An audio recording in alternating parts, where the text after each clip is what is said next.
ಎಲ್ಲರಿಗೂ ಕರ್ತನಾದ ಯೇಸು ಕ್ರಿಸ್ತನ ಹೆಸರಿನಲ್ಲಿ ಶುಭ ವಂದನೆಗಳು. ಪ್ರೀತಿಯ ದೇವಜನರೇ, ಒಂದು ಅಮೂಲ್ಯವಾದಂಥ ವಿಷಯವನ್ನು ನೋಡಿಕೊಳ್ಳೋಣ. ಅದೇನು ಅಂದರೆ ಪರಲೋಕದಲ್ಲಿ ಯುದ್ಧ ಯಾವಾಗ ನಡೆದಿದೆ ಎನ್ನುವಂಥ ವಿಚಾರ. ಮತ್ತೆ ಹೇಳ್ತೀನಿ, ಪರಲೋಕದಲ್ಲಿ ಯುದ್ಧ ಯಾವಾಗ ನಡೆದಿದೆ. ಪ್ರಕಟಣೆ ಗ್ರಂಥ 12ನೇ ಅಧ್ಯಾಯ, ಪ್ರಕಟಣೆ ಗ್ರಂಥ 12ನೇ ಅಧ್ಯಾಯ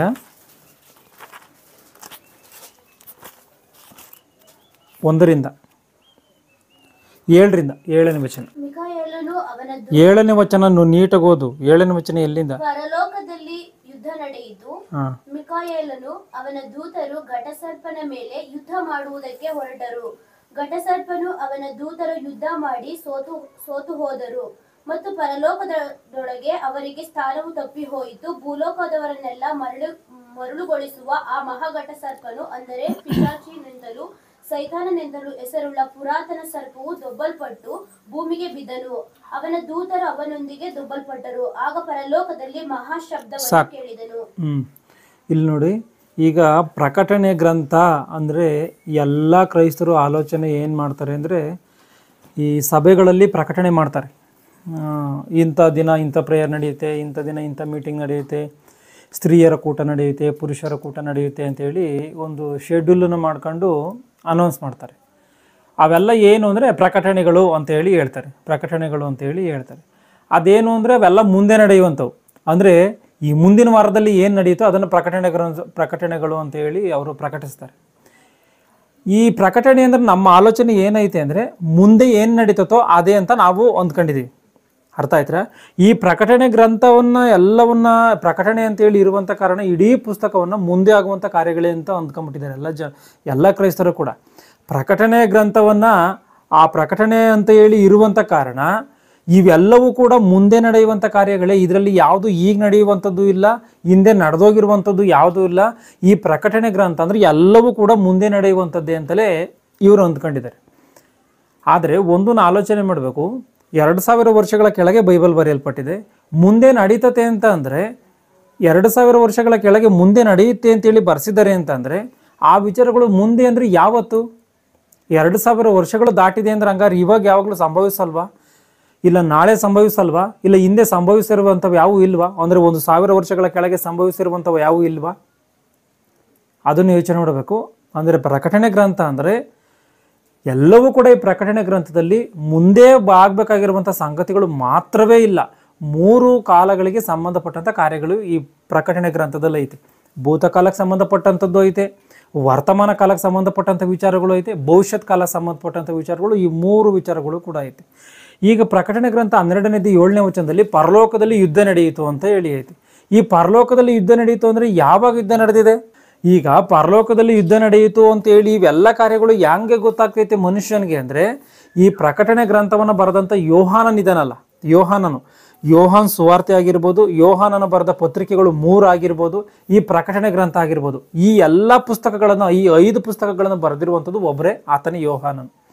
ಈ ಯೋಹಾನನಿಗೆ ಪಾತ್ಮಸ್ ಅಂತ ಇವತ್ತಿಗೆ ಕರೆದಿರುವಂಥ ಪದ್ಮೋಸ್ ದ್ವೀಪ, ಅಂದರೆ ನಮಗೆ ಪದ್ಮೋಸ್ ದ್ವೀಪ ಎಂಬುದಾಗಿ ನಾವು ಪ್ರಕಟಣೆ ಗ್ರಂಥದಲ್ಲಿ ನೋಡ್ಕೊಂಡಿದ್ದೀವಲ್ಲ 1ನೇ ಅಧ್ಯಾಯದಲ್ಲಿ, ಅದು ಇವತ್ತಿಗೆ ಪಾತ್ಮಸ್ ಅಂತೇಳಿ ಕರೆಯುವಂಥ ಒಂದು ದ್ವೀಪದಲ್ಲಿ ಈ ಯೋಹಾನನ್ ಏನು ಮಾಡ್ತಾನೆ, ಯೇಸು ಕ್ರಿಸ್ತನ ವಿಷಯದಲ್ಲಿ ಸಾಕ್ಷಿ ಹೇಳ್ಬಿಡ್ತಾನೆ.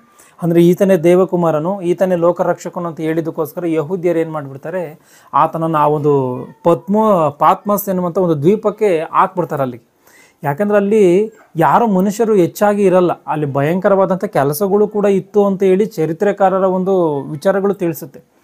ಅಲ್ಲಿಗೆ ಈತನನ್ನು ಹಾಕ್ಬಿಡ್ತಾರೆ. ಏನಕ್ಕೆ ಅಂದರೆ ಸೆರೆ ಅಂದರೆ ಜೈಲಿಗೆ ಹಾಕಿದಂಥ ರೀತಿಯಲ್ಲಿ ಮನುಷ್ಯರು ಇಲ್ಲದಂಥ ಒಂದು ದ್ವೀಪಕ್ಕೆ. ದ್ವೀಪ ಅಂದರೆ ಏನು ಅಂದರೆ ಸುತ್ತಲೂ ನೀರಿದ್ದು ಸ್ವಲ್ಪ ಭೂಮಿ, ಸೆಂಟ್ರಲ್ಲಿ ಸ್ವಲ್ಪ ಭೂಮಿ ಇರುವಂಥದ್ದನ್ನ ದ್ವೀಪ ಅಂತೀವಿ. ಅಲ್ಲಿಗೆ ಹಾಕ್ತಾರೆ. ಆತನಿಗಲ್ಲಿ ದೇವರು ದರ್ಶನವನ್ನು ಕೊಡ್ತಾರೆ. ಅಂದರೆ ಯಾವ ರೀತಿಯಾಗಿ ಅಂದರೆ, ಒಂದು ಮಾತು ಹೇಳ್ಬೇಕು ಅಂದರೆ, ನಮಗೆ ಟಿ ವಿಯಲ್ಲಿ ಎಲ್ಲ ಚಿತ್ರ ಕಾಣುತ್ತಲ್ಲ, ಈಗ ಟಿ ವಿಯಲ್ಲಿ ಅಮೆರಿಕದ ಚಿತ್ರ ಕಾಣುತ್ತೆ, ಫ್ರಾನ್ಸ್ ಚಿತ್ರ ಕಾಣುತ್ತೆ, ಇನ್ನೊಂದು ಏನೇನು ಚಿತ್ರಗಳು ಕಾಣುತ್ತಲ್ಲ, ಆ ರೀತಿಯಾಗಿ ಸ್ನಾನಕ್ಕೆ ಯೋಹಾನನಿಗೆ ಚಿತ್ರ ಕಂಡಿದೆ. ಆತನ ಚಿತ್ರ ಕಂಡಾಗ ಏನು ಮಾಡ್ತಾ ಇದ್ದಾನೆ, ಅದನ್ನು ಬರಿತಾ ಇದ್ದಾನೆ. ದೇವರು ಅದನ್ನು ತೋರಿಸಿದಂಥ ಮಟ್ಟಿಗೆ ಇದನ್ನು ಬರ್ಕೊಂಡು ಹೋಗ್ತಾ ಇದ್ದಾನೆ. ಈಗ ಪರಲೋಕದಲ್ಲಿ ಯುದ್ಧ ನಡೆದಿರುವಂಥ ಪಿಕ್ಚರು ಕೂಡ ಆತನಿಗೆ ಕಂಡಿದೆ. ಅದನ್ನು ಏನು ಮಾಡಿದ್ದಾನೆ, ಆತನು ಬರೆದಿದ್ದಾನೆ. ಆತನು ಆ ದೃಶ್ಯದಲ್ಲಿ ಕಂಡಿದ್ದಾನೆ. ಈಗ ಪರಲೋಕದಲ್ಲಿ ಯುದ್ಧ ನಡೆಯಿತು. ಮಿಕಾಯೇಲನು ಅವನ ದೂತರು ಘಟಸರ್ಪನ ಮೇಲೆ ಯುದ್ಧ ಮಾಡುವುದಕ್ಕೆ ಹೊರಟರು. ಘಟಸರ್ಪನ ಅವನ ದೂತರು ಯುದ್ಧ ಮಾಡಿ ಸೋತು ಹೋದರು ಅಂತ ಹೇಳಿ ಇಲ್ಲ ಐತೆ. ಅಂದರೆ ಈ ಪರಲೋಕದಲ್ಲಿ ಯುದ್ಧ ಯಾವಾಗ ನಡೆದಿದೆ? ನಾವೆಲ್ಲರೂ ಕೂಡ ಪರಲೋಕಕ್ಕೆ ಹೋಗ್ಬೇಕು, ಪರಲೋಕ ಅಂದರೆ ಸ್ವರ್ಗ, ಸ್ವರ್ಗಲೋಕಕ್ಕೆ ಹೋಗ್ಬೇಕು, ಸ್ವರ್ಗಲೋಕಕ್ಕೆ ಹೋಗ್ಬೇಕು ಅಂತ ಪ್ರತಿಯೊಬ್ಬ ಕ್ರೈಸ್ತರ ನಿರೀಕ್ಷೆ ಆಗೈತೆ. ಎಲ್ಲ ಮನುಷ್ಯರಿಗೂ ಒಂದೇ ಆಸೆ ಏನಪ್ಪ ಅಂದರೆ ನಿತ್ಯ ಶಿಕ್ಷೆಗೆ ಹೋಗ್ಬಾರ್ದು, ನಿತ್ಯ ಸ್ವರ್ಗಕ್ಕೆ ಹೋಗ್ಬೇಕು ಅಂತೇಳಿ ಎಲ್ಲರಿಗೂ ಆಲೋಚನೆ ಐತೆ, ಆಸೆ ಐತೆ. ಆದರೆ ಅಂಥ ಪರಲೋಕದಲ್ಲಿ ಯುದ್ಧ ನಡೆದಿದೆ. ಆಲೋಚನೆ ಮಾಡಿ ಹೆಂಗೈತೆ, ವಿಚಿತ್ರವಾದಂಥ ಕಾರ್ಯ ಇದು. ಯಾಕೆಂತಂದರೆ ನಾವು ಪರಲೋಕಕ್ಕೆ ಹೋದಾಗ ಅಲ್ಲಿ ಹಸಿವೆ ಇಲ್ಲ, ಬಾಯಾರಿಕೆ ಇಲ್ಲ, ಯಾವ ಕಷ್ಟಗಳಿಲ್ಲ ಅಂತೇಳಿ ಬೈಬಲ್ ಹೇಳುತ್ತೆ. ಸ್ವರ್ಗಲೋಕದಲ್ಲಿ ಯಾವ ಕಷ್ಟಗಳಿಲ್ವಂತೆ. ಅಂದರೆ ಈ ಭೂಲೋಕದಲ್ಲಿ ನಮಗೆ ಹಸಿವಾದಂಥ ರೀತಿಯಲ್ಲಿ ಪರಲೋಕದಲ್ಲಿ, ಸ್ವರ್ಗಲೋಕದಲ್ಲಿ ಹಸಿವಾಗಲ್ಲ ಮನುಷ್ಯನಿಗೆ. ಯಾಕೆಂದರೆ ಈ ರೀತಿಯಾದಂಥ ಶರೀರವು ಅಲ್ಲಿರಲ್ಲ. ಈ ಶರೀರಕ್ಕೆ ಈ ಆಹಾರಗಳು ಬೇಕು, ಈ ಶರೀರಕ್ಕೆ ಈ ಗಾಳಿ, ಬೆಳಕು, ನೀರು, ಭೂಮಿಯಲ್ಲಿರುವಂಥ ಪ್ರತಿಯೊಂದು ಆಹಾರಗಳು ಕೂಡ ಬೇಕು. ಆದರೆ ನಮ್ಮೊಳಗಿರುವಂಥ ಆತ್ಮ ಐತಲ್ಲ, ಈ ಆತ್ಮಕ್ಕೆ ಇದು ಯಾವುದೂ ಕೂಡ ಬೇಕಿಲ್ಲ. ದೇವರಿಗೆ ಯಾವ ರೀತಿಯಾಗಿ ಈ ಪಂಚಭೂತಗಳು ಬೇಕಿಲ್ವೋ, ಅಂದರೆ ದೇವರಿಗೆ ಯಾವ ರೀತಿಯಾಗಿ ಸೂರ್ಯನ ಬೆಳಕಾಗಿರ್ಬೋದು, ಗಾಳಿ ಆಗಿರ್ಬೋದು, ನೀರಾಗಿರ್ಬೋದು, ಆಹಾರಗಳಾಗಿರ್ಬೋದು, ದೇವರಿಗೆ ಯಾವ ರೀತಿಯಾಗಿ ಬೇಕಿಲ್ವೋ, ನಮ್ಮೊಳಗಿರುವಂಥ ಆ ದೇವರಿಂದ ಬಂದಿರುವಂಥ ನಮ್ಮೊಳಗಿರುವಂಥ ಈ ಆತ್ಮಕ್ಕೂ ಕೂಡ ಇವು ಯಾವುದೂ ಅವಶ್ಯಕತೆ ಇಲ್ಲ. ಈ ಊಟಗಳು, ನೀರು, ಇದು ಯಾವುದೂ ಅವಶ್ಯಕತೆಗಳಿಲ್ಲ. ಅವಶ್ಯಕತೆ ಇರುವಂಥದ್ದು ಈ ಶರೀರಕ್ಕೆ. ಅಂದರೆ ಈ ಶರೀರ ಇದೆಯಲ್ಲ, ಈ ಶರೀರ ಕಂಪಲ್ಸರಿಯಾಗಿ ಬೇಕೇ ಬೇಕು. ಈ ಶರೀರ ಗಾಳಿ ಇಲ್ಲ ಅಂದರೆ ಇರಲ್ಲ, ಊಟ ಇಲ್ಲ ಅಂದರೆ ಇರಲ್ಲ, ನೀರಿಲ್ಲ ಅಂದರೆ ಇರಲ್ಲ. ಆದರೆ ಆತ್ಮ ಇದು ಯಾವುದು ಕೂಡ ಇಲ್ದಲೇ ಇದ್ರೂ ಕೂಡ ಅದು ಜೀವಂತವಾಗಿ ಇರ್ತದೆ. ಅರ್ಥ ಆಯ್ತಾ? ಈ ಶರೀರ ಪರಲೋಕಕ್ಕೆ ಹೋಗಲ್ಲ. ಆದ್ದರಿಂದಲೇ ಪರಲೋಕದಲ್ಲಿ ಯಾವ ಹಸಿವಾಗಲಿ, ಜಳವಾಗಲಿ, ರೋಗಗಳಾಗಲಿ ಇಲ್ಲ ಅಂತೇಳಿ ಬೈಬಲ್ ಹೇಳುತ್ತೆ. ಆದರೆ ರೋಗಗಳು, ಬಾಧೆಗಳು ಇವೇನು ಇಲ್ದಲಿರುವಂಥ ಅಂಥ ಪರಲೋಕದಲ್ಲಿ ಏನಕ್ಕೋಸ್ಕರ ಯುದ್ಧ ನಡೆದಿದೆ? ಒಂದು ವೇಳೆ ಆ ಯುದ್ಧ ನಡೆದಿದ್ದರೆ ಯಾವಾಗ ಯುದ್ಧ ನಡೆದಿದೆ? ಇದು ಭವಿಷ್ಯತ್ ಕಾಲಕ್ಕೆ ಸಂಬಂಧಪಟ್ಟಿದ್ದ, ಇಲ್ಲ ವರ್ತಮಾನಕ್ಕೆ ಕಾಲಕ್ಕೆ ಸಂಬಂಧಪಟ್ಟಿದ್ದ, ಇಲ್ಲ ಒಂದು ಪಾಸ್ಟ್ ಟೆನ್ಸಿಗೆ ಸಂಬಂಧಪಟ್ಟಿದ್ದ? ಇದು ಭೂತಕಾಲಕ್ಕೆ ಸಂಬಂಧಪಟ್ಟಂಥ ಮಾತುಗ. ಇಲ್ಲಿ ಪ್ರಕಟಣೆ ಗ್ರಂಥದಲ್ಲಿ ನಾನು ಹೇಳ್ದಂಗೆ 3 ಕಾಲಕ್ಕೆ ಸಂಬಂಧಪಟ್ಟಿರುವಂಥ ಮಾತುಗಳೇ ಐತಿ. ಅಲ್ಲಿ ಮುಂದೆ ಅದನ್ನ ನೀಟಾಗಿ ಗಮನಿಸಿ. ಪರಲೋಕದಲ್ಲಿ ಯುದ್ಧ ನಡೆಯಿತು. ಮಿಕಾಯೇಲನು ಅವನ ದೂತರು ಘಟಸರ್ಪನ ಮೇಲೆ ಯುದ್ಧ ಮಾಡುವುದಕ್ಕೆ ಹೊರಟರು. ಘಟಸರ್ಪನ ಅವನ ದೂತರು ಯುದ್ಧ ಮಾಡಿ ಸೋತು ಹೋದರು ಮತ್ತು ಪರಲೋಕದೊಳಗೆ ಅವರಿಗೆ ಸ್ಥಾನವು ತಪ್ಪಿ ಹೋಯಿತು. ಭೂಲೋಕದವರನ್ನೆಲ್ಲ ಮರುಳುಗೊಳಿಸುವ ಆ ಮಹಾ ಘಟಸರ್ಪನು, ಅಂದರೆ ಪಿಶಾಚನಿಂತಲೂ ಸೈತಾನನಿಂತಲೂ ಹೆಸರುಳ್ಳ ಪುರಾತನ ಸರ್ಪವು ದೊಬ್ಬಲ್ಪಟ್ಟು ಭೂಮಿಗೆ ಬಿದ್ದನು ಅಂತ ಐತಿ. ಯಾರ್ಯಾರು ಭೂಮಿಗೆ ಬಿದ್ದಿದ್ದಾರೆ ಮತ್ತು ಅವನ ದೂತರು ಅವನೊಂದಿಗೆ ದೊಬ್ಬಲ್ಪಟ್ಟರು ಅಂತ ಹೇಳಿ ಐತೆ. ಅಂದರೆ ಅವನ ದೂತರು ಸೈತಾನನು ಭೂಮಿಗೆ ಬಿದ್ದಿದ್ದಾರೆ ಅಂತ ಐತೆ. ಈಗ ಭೂಮಿಗೆ ಬಿದ್ದಿದ್ದಾರೆ ಅಂತಂದ್ರೆ ಭೂಮಿ ಇರಬೇಕಾ? ಈಗ ನಾವು ಕೆಸರಲ್ಲಿ ಬಿದ್ದುಬಿಟ್ಟು ಅಂತ ಹೇಳಿ ಹೇಳ್ತೀವಿ. ಕೆಸರು ಇರಬೇಕಾ, ಇರಬಾರ್ದಾ? ಇದ್ರೆ ತಾನೇ ಹೇಳೋದಕ್ಕೆ ಸಾಧ್ಯ. ನೀರಲ್ಲಿ ಬಿದ್ದುಬಿಟ್ಟು ಅಂತ ಹೇಳ್ತೀವಿ, ಬಾವಿಲಿ ಬಿದ್ದುಬಿಟ್ಟು ಅಂತ ಹೇಳಿ, ಬಾವಿ ಇದ್ರೆ ತಾನೇ. ಹಂಗೆ ಭೂಮಿ ಮೇಲೆ ಬಿದ್ದನು ಎಂಬುದಾಗಿ ಹೇಳ್ತಾ ಐತೆ ಇಲ್ಲಿ ವಾಕ್ಯ. ಅಂದರೆ ಭೂಮಿ ಇದೆ. ಯಾವಾಗ ಇದಾಗಿದೆ? ಮತ್ತೆ ಈಗ ಆದಾಮನ ಸೃಷ್ಟಿಯಾದಂಥ ಸಮಯದಲ್ಲಿ ಆದಾಮನ ವಂಚಿಸುವುದಕ್ಕೆ ಆಲೆ ಬಂದಿದೆ ಸೈತಾನನು. ಅರ್ಥ ಆಗ್ತಾ ಇತ್ತಾರ? ನಾನು ಹೇಳೋ ಮಾತು ಬೈಬಲ್ ಓದಿದ್ರು ಅಂಥವ್ರಿಗೆ ಮಾತ್ರನೇ ಅರ್ಥ ಆಗುತ್ತಿಲ್ಲ ಅಂದರೆ ನಿಮ್ಗೆ ಅರ್ಥ ಆಗಲ್ಲ. ಆದಾಮ ಅವಳು ಸೃಷ್ಟಿ ಆದಮೇಲೆ, ಆದಾಮನ ಸೃಷ್ಟಿಯಾದಂಥ ಕ್ಷಣದಲ್ಲೇನೆ ಸೈತಾನನು ಬಂದು ವಂಚಿಸಿದ್ದಾನೆ. ಯಾರನ್ನ?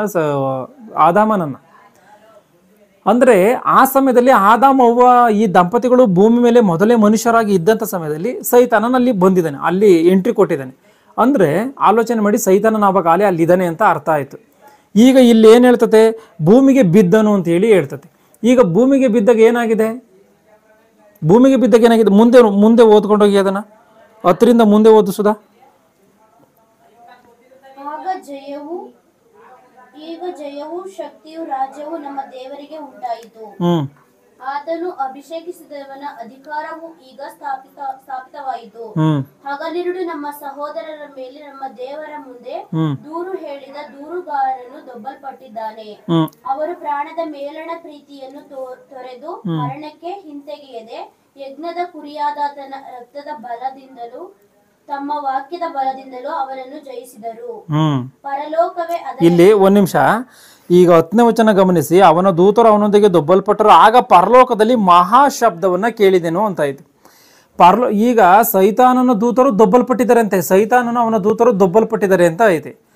ಈಗ ಪರಲೋಕದಲ್ಲಿ ಮಹಾಶಬ್ದವನ್ನ ಕೇಳಿದೆ ಅಂತ ಐತೆ. ಅಂದ್ರೆ ಆಗ ಪರಲೋಕದಲ್ಲಿ ಮಹಾಶಬ್ದವನ್ನ ಕೇಳಿದೆನು ಅಂತ ಐತೆ. ಈ ಮಹಾಶಬ್ದವನ್ನ ಯಾರು ಮಾಡಿದ್ದಾರೆ? ಮಹಾಶಬ್ದವನ್ನ ಯಾರು ಮಾಡಿದ್ದಾರೆ?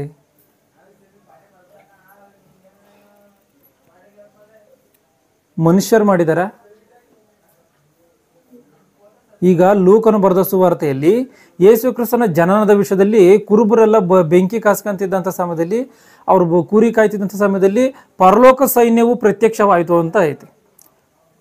ಮೇಲಣ ಲೋಕದಲ್ಲಿ ಭೂಮಿ ಮೇಲೆ ಸಮಾಧಾನ, ಮೇಲಣ ಲೋಕದಲ್ಲಿ ಜಯ ಅಂತೇಳಿ ಅವ್ರು ಏನೋ ಕೆಲವು ಮಾತುಗಳನ್ನ ಹೇಳ್ತಾರೆ. ಅಂದ್ರೆ ಪರಲೋಕ ಸೈನ್ಯ ಕಾಣ್ತು ಅಂತ ಐತೆ. ಗೊತ್ತಾಯ್ತು ತಾನೆ? ಗೊತ್ತಾಯ್ತಾ ಅದೆಲ್ಲರಿಗೂನಾ? ಗೊತ್ತಿಲ್ವಾ? 8ರಿಂದ ಓದ್ಸ್ಫೂರ್ತಿ ಅವ್ರಿಗೆ ಅರ್ಥ ಆಗ್ತದೆ ನೀಟಾಗಿ. ಯಾರು ಬೈಬಲ್ ಓದಿಲ್ಲ. ಆ ಸೀಮೆಯಲ್ಲಿ ಕುರುಬರು ಹೊಲದಲ್ಲಿದ್ದುಕೊಂಡು ರಾತ್ರಿಯಲ್ಲಿ ತಮ್ಮ ಕುರಿ ಹಿಂಡನ್ನು ಕಾಯುತ್ತಿರಲಾಗಿ ಕರ್ತನ ದೂತನೊಬ್ಬನು ಬಂದು ಅವರ ಎದುರಿನಲ್ಲಿ ನಿಂತನು. ಓದು. ಆ ಸೀಮೆಯಲ್ಲಿ ಕುರುಬರು ಹೊಲದಲ್ಲಿದ್ದುಕೊಂಡು ರಾತ್ರಿಯಲ್ಲಿ ತಮ್ಮ ಕುರಿ ಹಿಂಡನ್ನು ಕಾಯುತ್ತಿರಲಾಗಿ ಕರ್ತನ ದೂತನೊಬ್ಬನು ಬಂದು ಅವರ ಎದುರಿನಲ್ಲಿ ನಿಂತನು. ಕರ್ತನ ಪ್ರಭೆಯು ಅವರ ಸುತ್ತಲೂ ಪ್ರಕಾಶಿಸಿತು. ಅವರು ಬಹಳವಾಗಿ ಹೆದರಿದರು. ಆ ದೂತನು ಅವರಿಗೆ, ಹೆದರಬೇಡಿರಿ, ಕೇಳಿರಿ, ಜನರಿಗೆಲ್ಲ ಮಹಾ ಸಂತೋಷವನ್ನುಂಟು ಮಾಡುವ ಸಮಾಚಾರವನ್ನು ನಿಮಗೆ ತಿಳಿಸುತ್ತೇನೆ. ಅದೇನೆಂದರೆ, ಇವತ್ತು ನಿಮಗೋಸ್ಕರ ದಾವೀದನಲ್ಲಿ ಒಬ್ಬ ರಕ್ಷಕನು ಹುಟ್ಟಿದ್ದಾನೆ. ಆತನು ಕರ್ತನಾಗಿರುವ ಕ್ರಿಸ್ತನೇ. ಆತನು ನಿಮಗೆ ಗೊತ್ತಾಗುವುದಕ್ಕೆ ಗುರುತೇನೆಂದರೆ, ಬಟ್ಟೆಯಿಂದ ಸುತ್ತಿರುವ ಒಂದು ಕೂಸು ಗೂದಲಿಯಲ್ಲಿ ಮಲಗಿರುವುದನ್ನು ಕಾಣುವಿರಿ ಎಂದು ಹೇಳಿದನು. ಪಕ್ಕನೆ ಆ ದೂತನ ಸಂಗಡ ಪರಲೋಕ ಸೈನ್ಯದವರ ಒಂದು ದೊಡ್ಡ ಗುಂಪು ಕಾಣಿಸಿಕೊಂಡು ಅಂತ ಐತಿ. ಇಲ್ಲಿ 13ನೇ ವಚನ ಗಮನಿಸಿ. ಪಕ್ಕನೆ ಆ ದೂತನ ಸಂಗಡ ಅಂದ್ರೆ ಒಬ್ಬ ದೂತನ ಬಂದಿದ್ದಾನೆ. ಆತನು ಈ ಗುರುತುಗಳನ್ನು ಹೇಳ್ತಾ ಇದ್ದಾನೆ ಕುರುಬರಿಗೆ, ನಿಮ್ಗೆ ರಕ್ಷಕನು ಹುಟ್ಟಿದ್ದಾನೆ ಅಂತ ಹೇಳಿ ಹೇಳ್ತಿದ್ದಂಗೆನೆ ಪಕ್ಕನೆ ಏನಾಗಿದೆಯಂತೆ, ಸಡನ್ಲಿ ಆ ದೂತನ ಸಂಗಡ ಪರಲೋಕ ಸೈನ್ಯದವರ ಒಂದು ದೊಡ್ಡ ಗುಂಪು ಕಾಣಿಸಿಕೊಂಡು ಅಂತ ಐತಿ. ಅಂದ್ರೆ ಪರಲೋಕದ ಒಂದು ದೊಡ್ಡ ಗುಂಪು ಏನು, ಸೈನ್ಯ ಏನಿದು? ಯಾರೇ ಸೈನ್ಯ? ದೂತರೆ. ಕರೆಕ್ಟ್ ಮಾವಳಿ. ಯಾವ ಮನುಷ್ಯರದಲ್ಲ ಇದು ಗುಂಪು, ಯಾವ ಮನುಷ್ಯರ ಒಂದು ಸೈನ್ಯ ಅಲ್ಲ ಇದು. ದೇವದೂತರ ಸೈನ್ಯ, ದೇವದೂತರ ಗುಂಪು. ಅರ್ಥ ಆಯ್ತಾ? ಇವರೆಲ್ಲ ಏನ್ ಮಾಡ್ತಾ ಇದ್ದಾರೆ? ಆಗ 14ನೇ ವಚನ ನೋಡಿದ್ರೆ, ಮೇಲಿನ ಲೋಕಗಳಲ್ಲಿ ದೇವರಿಗೆ ಮಹಿಮೆ, ಭೂಲೋಕದಲ್ಲಿ ಮನುಷ್ಯರಿಗೆ ಸಮಾಧಾನ, ದೇವರು ಅವರಿಗೆ ಒಲೆಯುತ್ತಾನೆ ಎಂದು ದೇವರನ್ನು ಕೊಂಡಾಡುತ್ತಾ ಹೇಳಿದರು. ಈಗ ಇಲ್ಲಿ ಪರಲೋಕ ಸೈನ್ಯ ಅಂತ ಹೇಳಿ ಇಲ್ಲ ಐತಿ. ಈಗ ಇದರಲ್ಲಿ 10ನೇ ಅಧ್ಯಾಯದಲ್ಲಿ ಪ್ರಕಟಣೆ ಗ್ರಂಥ 12ನೇ ಅಧ್ಯಾಯ 10ನೇ ವಚನದಲ್ಲಿ, ಆಗ ಪರಲೋಕದಲ್ಲಿ ಮಹಾಶಬ್ದವನ್ನ ಕೇಳಿದೆನು ಅಂತ ಐತಲ್ಲ. ಈ ಶಬ್ದವನ್ನ ಯಾರು ಮಾಡ್ತಾವ್ರೆ? ದೂತರೇ ಮಾಡ್ತಾವ್ರೆ.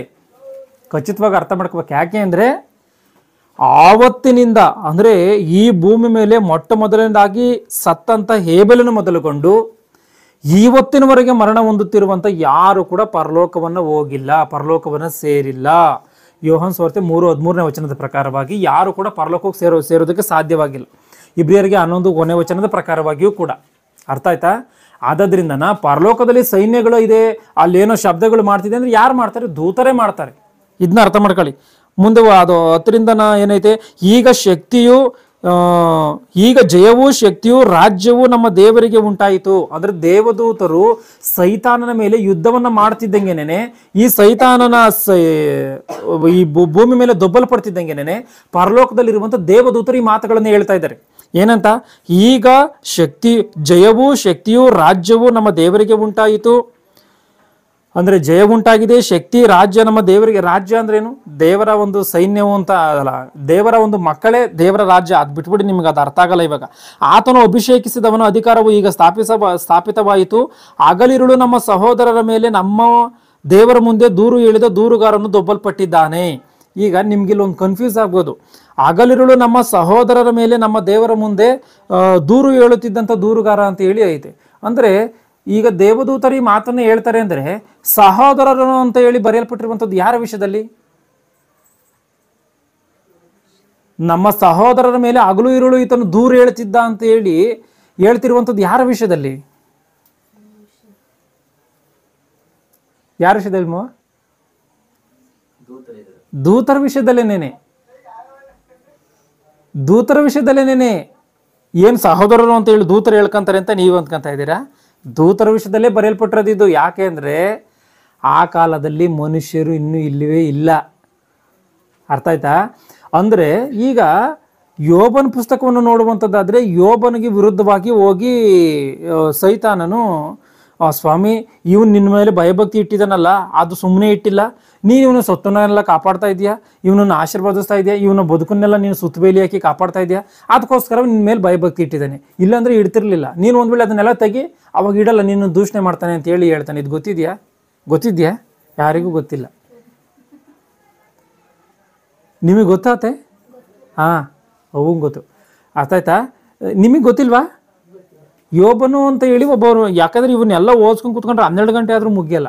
ಜಸ್ಟ್ ಒಂದು ಸ್ವಲ್ಪ ಹೇಳ್ತೀನಿ ನಿಮ್ಗೆ. ಯೋಬನು ಅಂತ ಒಬ್ಬ ನೀತಿವಂತನಿರ್ತಾನೆ. ಊಚ್ ದೇಶ ಅಂತ ಹೇಳಿ ಬರೆಯಲ್ಪಟ್ಟಿದೆ. ಬೈಬಲಲ್ಲಿ ಯೋಬನ ಗ್ರಂಥ 1ನೇ ಅಧ್ಯಾಯದಲ್ಲಿ 1ನೇ ವಚನಗಳಿಂದ ನೋಡ್ಕೊಂಡು ಹೋಗುವಂಥದ್ದಾದರೆ, ಈಗಿನ ಗಲ್ಫ್ ದೇಶಗಳಲ್ಲಿ ಆ ನೀತಿವಂತನಿದ್ದ ಆ ಕಾಲದಲ್ಲಿ ಅವನು ದೇವರಿಗೆ ಭಯಭಕ್ತಿಯಿಂದ ನಡ್ಕೊಂತಿರ್ತಾನೆ. ಅವನಿಗೆ ಎಲ್ಲ ಬಹಳಷ್ಟು ಸೊತ್ತು, ಅವನು ಅಷ್ಟಿಷ್ಟು ಶ್ರೀಮಂತನಲ್ಲ. ಇವತ್ತು ಹೆಂಗೆ ಈ ಪ್ರಪಂಚದ ಒಂದು ಮುಖೇಶ್ ಅಂಬಾನಿಗಳಿದ್ದಾರೋ ಅದಕ್ಕಿಂತ ದೊಡ್ಡ ಶ್ರೀಮಂತ ಆತನು. ಅಂಥ ಶ್ರೀಮಂತನು ದೇವರಿಗೆ ಭಯಭಕ್ತಿಯಿಂದ ನಡ್ಕೊಂತಿದ್ದಾಗ ಇವನು ಹೋಗಿ ದೇವರಿಗೆ ದೂರ ಹೇಳ್ತಿರ್ತಾನೆ, ಸ್ವಾಮಿ ಅವನು ನಿನ್ನ ಮೇಲೆ ಭಯಭಕ್ತಿ ಇಟ್ಟಿರುವಂಥದ್ದು ಸಾಮಾನ್ಯವಾಗಿ ಅಲ್ಲ, ಅವನು ನಿನ್ನ ಮೇಲೆ ನೀನು ಅವನ್ನ ಕಾಪಾಡ್ತಾ ಇದ್ದೆ, ಅದಕ್ಕೋಸ್ಕರ ಇಟ್ಟಿದ್ದೇನೆ ಅಂತೇಳಿ ಹೇಳ್ತಿರ್ತಾನೆ. ಆಗ ಹಂಗೆ ಯೋಬನ ಮೇಲೆ ಮಾತ್ರ ಅಲ್ಲ, ಪ್ರತಿಯೊಬ್ಬ ಮನುಷ್ಯನ ಮೇಲೂ ಕೂಡ ದೂರನ್ನ ಹೇಳ್ತಾನೆ ಆತನು. ಯಾರು? ಅಪವಾದಿ. ಸ್ವಾಮಿ ಇವನು ಇಂಥದ್ದು, ಇವನು ನೀತಿವಂತನಾಗಿ ನಡ್ಕೊಂತಿರುವಂಥದ್ದು, ಇವನು ಏನೋ ಲಾಭವನ್ನು ಅಪೇಕ್ಷಿಸಿ ಇವನು ನೀತಿವಂತನಾಗಿ ನಡ್ಕೊಂತಿಲ್ಲ. ಒಂದು ವೇಳೆ ಇವನು ನೀತಿಯನ್ನು ಚೆಕ್ ಮಾಡ್ಬೇಕಂದ್ರೆ ನನಗೆ ಅವಕಾಶವನ್ನು ಕೊಡುವಂತ. ಇವನ್ ನೀತಿ ಸರಿಯಾಗಿ ಇವನು ನೀತಿವಂತನಾಗಿ ನಡ್ಕೊಂತವನ, ಇಲ್ಲ ಇವನೇನಾದ್ರು ನಟನೆ ಮಾಡ್ತಾವನ, ಒಂದು ವೇಳೆ ನನಗೆ ಅವಕಾಶವನ್ನು ಕೊಡು, ನಾನು ಇವನ್ನ ಚೆಕ್ ಮಾಡ್ತೀನಿ ಅಂತ ಹೇಳಿ ಹೇಳ್ತಾನೆ. ದೇವ್ರೇನು ಮಾಡ್ತಾರೆ? ಅನುಮತಿ ಕೊಡ್ತಾರೆ. ಲೂಕನ ಬರೆದ ಸುವಾರ್ತೆ 13ನೇ ಅಧ್ಯಾಯ 22ನೇ ವಚನಕ್ಕೆ ಅನುಸಾರವಾಗಿ ಅಪೊಸ್ತಲರ ಮೇಲೆ ಅಪ್ಪಣೆಯನ್ನು ಕೇಳ್ಕೊಳ್ತಾನೆ. ಯಾರು? ಸೈತಾನನು ಅಪೊಸ್ತಲರ ಮೇಲೆ ಅಪ್ಪಣೆಯನ್ನು ಕೇಳ್ಕೊಂತಾನೆ. 22:31 22:31 ಸಾರಿ. ಸೀಮೋನನೇ ನೋಡು, ಸೈತಾನನು ನಿಮ್ಮನ್ನು ಗೋಧಿಯಂತೆ ಒನೆಯಬೇಕೆಂದು ಅಪ್ಪಣೆ ಕೇಳಿಕೊಂಡನು. ನೋಡ್ರಿ, ಇಲ್ಲಿ ಗಮನಿಸಿ, ಅಪೊಸ್ತಲರಿಗೆ ಯೇಸು ಕ್ರಿಸ್ತನು ಹೇಳ್ತಾ ಇದ್ದಾನೆ, ಸೀಮೋನನೇ ಸೈತಾನ ನಿಮ್ಮನ್ನ ಗೋಧಿಯಂತೆ ಒನೆಯಬೇಕು ಅಂತೇಳಿ ಅಪ್ಪಣೆಯನ್ನ ಕೇಳ್ಕೊಂಡ ಅಂತ.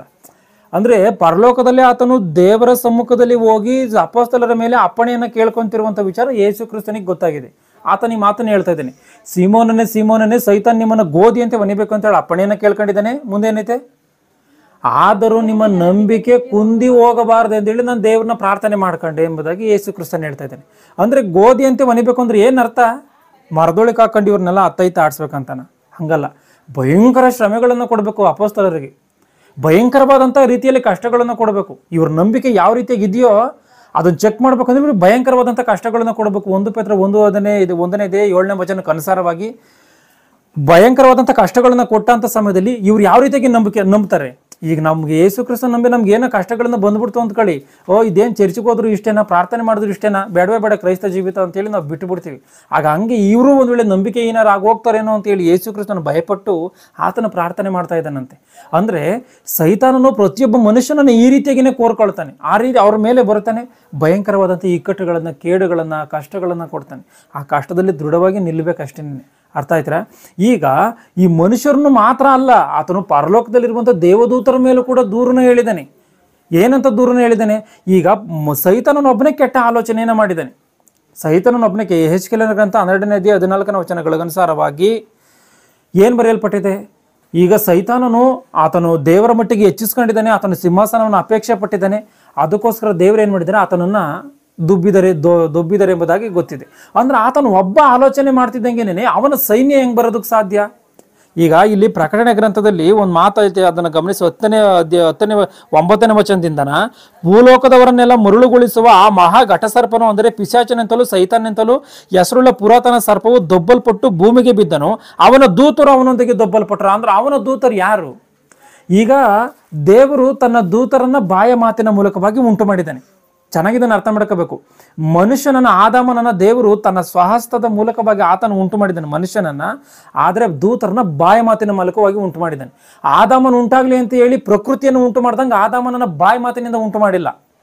ಭೂಮಿ ಉಂಟಾಗ್ಲಿ ಅಂತ ಹೇಳಿದಾಗ ಭೂಮಿ ಉಂಟಾಗಿದೆ, ಆಕಾಶ ಉಂಟಾಗ್ಲಿ ಅಂತ ಹೇಳಿದಾಗ ಆಕಾಶ ಉಂಟಾಗಿದೆ. ಆದ್ರೆ ಆದಾಮನನ್ನ ಏನ್ ಮಾಡಿದ್ದಾರೆ? ಆದಾಮನ ಉಂಟಾಗ್ಲಿ ಅಂತ ಹೇಳಿಲ್ಲ. ಮಣ್ಣಿನಿಂದ ಗೊಂಬೆಯನ್ನು ಮಾಡಿ ಜೀವಶ್ವಾಸವನ್ನು ಕೊಟ್ಟಿದ್ದಾರೆ, ಅದೆಲ್ಲವನ್ನ ಮಾಡಿದ್ದಾರೆ. ಈಗ ದೇವದೂತರನ್ನ ದೇವರೇ ಬಾಯ ಮಾತಿನ ಮೂಲಕವಾಗಿ ಸೃಷ್ಟಿ ಮಾಡಿದ್ದಾರೆ. ಇವನ್ನು ಸೈತಾನನನ್ನು ಕೂಡ ಸೃಷ್ಟಿ ಮಾಡಿದ್ದಾರೆ, ದೇವದೂತರನ್ನು ಕೂಡ ಸೃಷ್ಟಿ ಮಾಡಿದ್ದಾರೆ. ಹಿಂಗಿದ್ದಾಗ ಸೈತಾನನೊಬ್ಬನೇ ಕೆಟ್ಟ ಆಲೋಚನೆಯನ್ನು ಮಾಡಿದ್ದಾರೆ. ಆದರೆ ಇವನ ಸೈನ್ಯ ಎಲ್ಲಿಂದ ಬಂತು?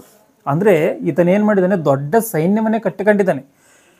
ನಾನು ಏನೋ ದೇವರು ಮುಂದೆ ಏನೋ ಒಂದು ಮಕ್ಕಳನ್ನ ಸೃಷ್ಟಿಯನ್ನು ಉಂಟು ಮಾಡ್ತಾನಂತೆ, ಆ ಸೃಷ್ಟಿಯಲ್ಲಿ ತನ್ನ ಮಕ್ಕಳನ್ನ ಹುಟ್ಟಿಸ್ತಾನಂತೆ, ಆ ಮಕ್ಕಳಿಗೆ ನಾವು ಸೇವೆ ಮಾಡ್ಬೇಕಂತೆ, ನಮಗೆ ಮಾತ್ರ ಪರಲೋಕ ಎನ್ನುವಂಥದ್ದು ಇಲ್ವಂತೆ, ಅವ್ರಿಗೆ ಮಾತ್ರ ಪರಲೋಕವಂತೆ ಅಂತ ಹೇಳಿ ಆತನೇನು ಮಾಡಿದ್ದಾನೆ? ಎಷ್ಟೋ ಜನ ದೇವದೂತರನ್ನ ಹಾಳು ಮಾಡಿದ್ದಾನೆ, ಸೈನ್ಯವನ್ನು ಕಟ್ಟಿಕೊಂಡಿದ್ದಾನೆ.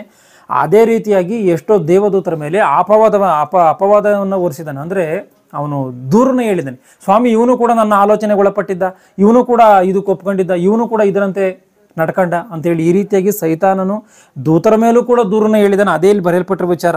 ಹಗಲಿರುಳು ನಮ್ಮ ಸಹೋದರರ ಮೇಲೆ ನಮ್ಮ ದೇವರ ಮುಂದೆ ದೂರು ಹೇಳಿದ ದೂರುಗಾರನು ದೊಬ್ಬಲ್ಪಟ್ಟಿದ್ದಾನೆ. ಅವರು ಪ್ರಾಣದ ಮೇಲಿನ ಪ್ರೀತಿಯನ್ನು ತೊರೆದು ಮರಣಕ್ಕೆ ಹಿಂತೆಗೆಯದೆ. ಯಾರು? ಮಿಕಾಯೇಲನಿದಾನಲ್ಲ, ಮಿಕಾಯೇಲನ್ ಯುದ್ಧವನ್ನು ಮಾಡದ ಎಂಬುದಾಗಿದೆಯಲ್ಲ, ಆ ಮಿಕಾಯೇಲನ್ ಏನ್ ಮಾಡಿದಾನಂತೆ? ಅವರು ಪ್ರಾಣದ ಮೇಲಿನ ಪ್ರೀತಿಯನ್ನು ತೊರೆದು ಮರಣಕ್ಕೆ ಹಿಂತೆಗೆಯದೆ ಯಜ್ಞದ ಕುರಿಯಾದ ಆತನ ರಕ್ತದ ಬಲದಿಂದಲೂ ತಮ್ಮ ವಾಕ್ಯದ ಬಲದಿಂದಲೂ ಅವನನ್ನು ಜಯಿಸಿದರು. ಯಜ್ಞದ ಕುರಿಯಾದಾತನ ಬಲದಿಂದ ಆತನ ಜಯಿಸಿದರು ಅಂದ್ರೆ ಮಿಕಾಯೇಲನ್ ಏನ್ ಮಾಡಿದ್ದಾನೆ? ಸೈತಾನನ ಮೇಲೆ ಯುದ್ಧಕ್ಕೆ ಹೋಗಿದ್ದಾನೆ, ಅವರು ದೇವರ ಬಲದಿಂದ ಜಯಿಸಿದ್ದಾರೆ. 11ನೇ ವಚನ, ಅವರು ಪ್ರಾಣದ ಮೇಲಿನ ಪ್ರೀತಿಯನ್ನು ತೊರೆದು ಮರಣಕ್ಕೆ ಹಿಂತೆಗೆಯದೆ ಯಜ್ಞದ ಕುರಿಯಾದಾತನ ಬಲದಿಂದಲೂ ತಮ್ಮ ವಾಕ್ಯದ ಬಲದಿಂದಲೂ ಅವನನ್ನು ಜಯಿಸಿದರು. 12ನೇ ವಚನ ಸರಿಯಾಗಿ ಗಮನಿಸಿ. ಪರಲೋಕವೇ ಅದರಲ್ಲಿ ವಾಸ ಮಾಡುವವರೇ ಹರ್ಷಗೊಳ್ಳಿರಿ. ಪರಲೋಕವೇ ಅದರಲ್ಲಿ ವಾಸ ಮಾಡುವವರೇ. ಪರಲೋಕದಲ್ಲಿ ವಾಸ ಮಾಡ್ತಾ ಇರುವಂತವ್ರು ಯಾರು? ದೂತರೇ, ಅವರೆಲ್ಲರೂ ಹರ್ಷಗೊಳ್ಳಿರಿ. ಭೂಮಿಯ ಸಮುದ್ರವೇ ನಿಮ್ಮ ದುರ್ಗತಿಯನ್ನು ಏನು ಹೇಳಲಿ? ಸೈತಾನನು ತನಗಿರುವ ಕಾಲವು ಸ್ವಲ್ಪವೆಂದು ತಿಳಿದು ಮಹಾರೌದ್ರವುಳ್ಳವನಾಗಿ ನಿಮ್ಮ ಕಡೆಗೆ ಇಳಿದು ಬಂದಿದ್ದಾನೆ.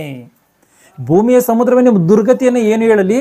ಸೈತಾನನು ತನಗಿರುವ ಕಾಲ ಸ್ವಲ್ಪವೆಂದು ತಿಳಿದು ಮಹಾರೌದ್ರವುಳ್ಳವನಾಗಿ ನಿಮ್ಮ ಕಡೆಗೆ ಇಳಿದು ಬಂದಿದ್ದಾನೆ ಅಂತ ಹೇಳಿ ಐತೆ.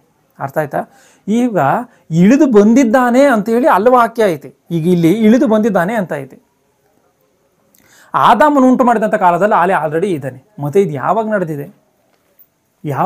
ಯೋಚನೆ ಮಾಡಿ ಒಂದ್ಸತಿ.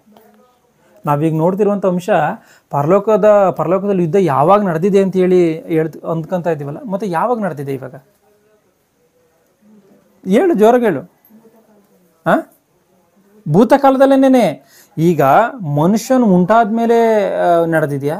ಮನುಷ್ಯನು ಉಂಟಾಗೋದಕ್ಕಿಂತ ಮೊದಲು ನಡೆದಿದೆಯಾ? ಇಲ್ಲ, ಸೃಷ್ಟಿ. ಈಗ ಮನುಷ್ಯನ ಬೇಡ, ಮನುಷ್ಯನ ಅಂದ್ರೆ ನಿಮಗೆ ಅದು ಅಜಗಜಾಂತರವಾದ ವ್ಯತ್ಯಾಸ ಆಗ್ಬಿಡ್ತದೆ. ಆದ್ರೆ ಸೃಷ್ಟಿ ಉಂಟಾದ ಮೇಲೆ ಆಗಿದೆಯಾ? ಸೃಷ್ಟಿ ಉಂಟಾಗೋದಕ್ಕಿಂತ ಮೊದಲೇ ಯುದ್ಧ ನಡೆದಿದೆಯಾ? ಉಂಟಾದ್ಮೇಲೆ. ಹೆಂಗೆ ಹೇಳ್ತೀಯ? ಅಂದ್ರೆ ನಿಂದು ಹೇಳಿದ್ದು ಒಂದು 50% ರೈಟೇನೆ. ಆದರೆ ಸಂಪೂರ್ಣವಾಗಿ ಉಂಟಾಗಿಲ್ಲ. ಯಾಕೆ ಸಂಪೂರ್ಣವಾಗಿ ಉಂಟಾಗಿಲ್ಲ ಅಂತೇಳಿ ಅಂದರೆ ಆದಿಕಾಂಡ 1:1 ಓದು.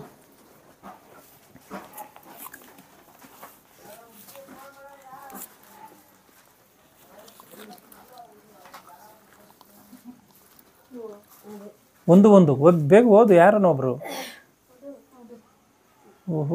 ಆದಿಯಲ್ಲಿ ದೇವರು ಆಕಾಶವನ್ನು ಭೂಮಿಯನ್ನು ಉಂಟು ಮಾಡಿದನು. ಭೂಮಿಯು ಕ್ರಮವಿಲ್ಲದೆಯೂ ಬರಿದಾಗಿಯೂ ಇತ್ತು. ಆದಿ ಸಾಗರದ ಮೇಲೆ ಕತ್ತಲಿತ್ತು. ದೇವರಾತ್ಮವು ಜಲಸಮೂಹಗಳ ಮೇಲೆ ಚಲಿಸುತ್ತಿತ್ತು. ಆಗ ದೇವರು ಬೆಳಕಾಗಲಿ ಅನ್ನಲು ಬೆಳಕಾಯಿತು. ಇನ್ನೊಂದು ವಚನ ಓದು. ದೇವರು ಆ ಬೆಳಕನ್ನು ಒಳ್ಳೆಯದೆಂದು ನೋಡಿದನು. ದೇವರು ಬೆಳಕನ್ನು ಕತ್ತಲೆಯನ್ನು ಬೇರೆ ಬೇರೆ ಮಾಡಿ ಬೆಳಕಿಗೆ ಹಗಲೆಂದು ಕತ್ತಲೆಗೆ ಇರುಳೆಂದು ಹೆಸರಿಟ್ಟನು. ಹೀಗೆ ಸಾಯಂಕಾಲವು ಪ್ರಾತಃಕಾಲವೂ ಆಗಿ ಮೊದಲನೇ ದಿನವಾಯಿತು. ಬಳಿಕ ದೇವರು ಜಲಸಮೂಹಗಳ ನಡುವೆ ವಿಸ್ತಾರವಾದ ಗುಮ್ಮಟವು ಉಂಟಾಗಲಿ, ಅದು ಕೆಳಗಡ ನೀರುಗಳನ್ನು ಮೇಲಣ ನೀರುಗಳನ್ನು ಬೇರೆ ಬೇರೆ ಮಾಡಲಿ ಅಂದನು. ದೇವರು ವಿಸ್ತಾರವಾದ ಗುಮ್ಮಟವನ್ನು ಮಾಡಿ ಅದರ ಕೆಳಗಿದ್ದ ನೀರುಗಳನ್ನು ಅದರ ಮೇಲಿದ್ದ ನೀರುಗಳಿಂದ ವಿಂಗಡಿಸಿದನು. ಹಾಗೆಯೇ ಆಯಿತು. ದೇವರು ಆ ಗುಮ್ಮಟಕ್ಕೆ ಆಕಾಶವೆಂದು ಹೆಸರಿಟ್ಟನು. ಸಾಕು ಆಯ್ತಾ?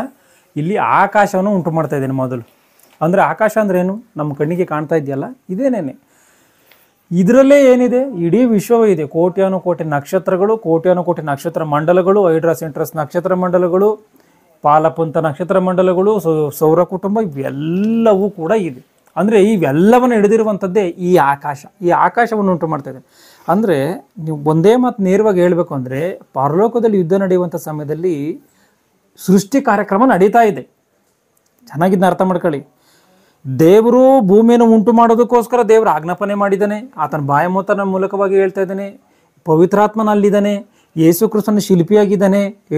ಜ್ಞಾನೋಕ್ತಿಗಳ ಗ್ರಂಥ 8ನೇ 22ನೇ ವಚನಗಳಿಂದ ನೋಡ್ಕೊಂಡು ಹೋಗುವಂಥದ್ದಾದರೆ ಯೇಸು ಕ್ರಿಸ್ತನ ಶಿಲ್ಪಿಯಾಗಿ ಅಲ್ಲಿ ಕೆಲಸವನ್ನು ಮಾಡ್ತಾ ಇದ್ದಾನೆ.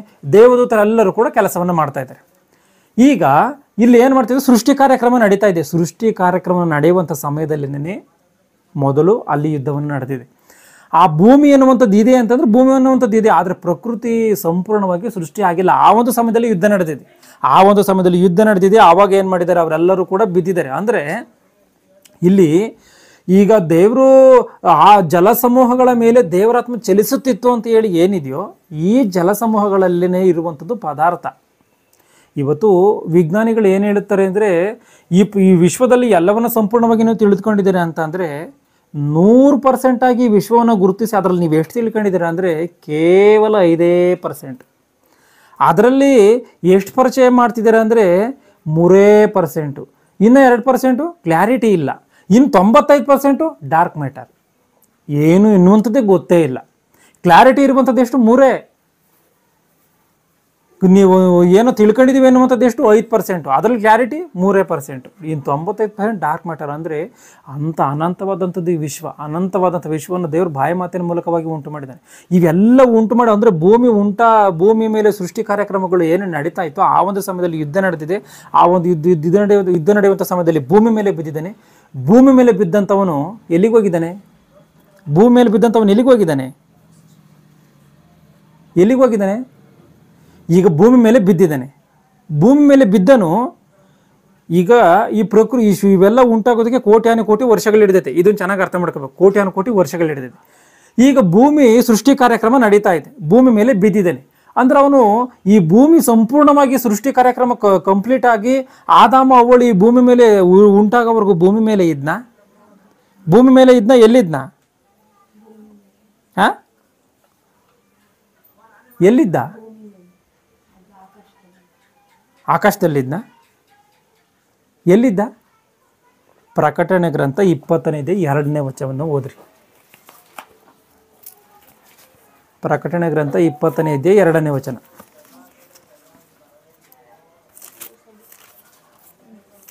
ಅವನು ಪಿಶಾಚನು ಸೈತಾನನು ಆಗಿರುವ ಪುರಾತನ ಸರ್ಪನೆಂಬ ಘಟಸರ್ಪನನ್ನು ಹಿಡಿದು 1000 ವರ್ಷ 1ರಿಂದ ಓದಿಸ್ಬಿಡ್ತೀವಿ. ಆಗ ಒಬ್ಬ ದೇವದೂತನು ಅಧೋಲೋಕದ ಬೀಗದ ಕೈಯನ್ನು ದೊಡ್ಡ ಸರಪಣಿಯನ್ನು ಕೈಯಲ್ಲಿ ಹಿಡಿದುಕೊಂಡು ಪರಲೋಕದಿಂದ ಇಳಿದು ಬರುವುದನ್ನು ಕಂಡೆನು. ಇಲ್ಲಿ ನೋಡಿ, ಒಂದು ನಿಮಿಷ ಇಲ್ಲಿ ಗಮನಿಸಿ. ಆಗ ಒಬ್ಬ ದೇವದೂತನು ಅಧೋಲೋಕದ ಬೀಗದ ಕೈಯನ್ನು, ಅಧೋಲೋಕ ಅಂದ್ರೆ ಯಾವುದು? ಪಾತಾಳ ಲೋಕ. ಲೋಕಗಳು ಎಷ್ಟೈತೆ? ಎಷ್ಟು ಲೋಕಗಳೈತೆ? ಎಷ್ಟೈತೆ? 3 ಲೋಕಗಳಲ್ಲಿ ಅಧೋಲೋಕ ಅಂದ್ರೆ ಯಾವುದು ಅಂದ್ರೆ ಪಾತಾಳ ಲೋಕದ ಬೀಗದ ಕೈಯನ್ನು ತೆಗೆದುಕೊಂಡು ಬರ್ತಾವನಂತೆ. ಎಲ್ಲಿಂದ? ಪರಲೋಕದಿಂದನ. ಆಗ ಒಬ್ಬ ದೇವದೂತರು ಎಲ್ಲಿರ್ತಾರೆ? ಪಾತಾಳ ಲೋಕದಲ್ಲಿ ಇಲ್ವಾ ದೇವದೂತರು? ಪಾತಾಳ ಲೋಕದಲ್ಲಿ ದೇವದೂತರು ಇಲ್ವಾ? ಯಾರಿರ್ತಾರೆ? ಇರೋದು ಖಂಡಿತ. ಯಾರಿರ್ತಾರೆ?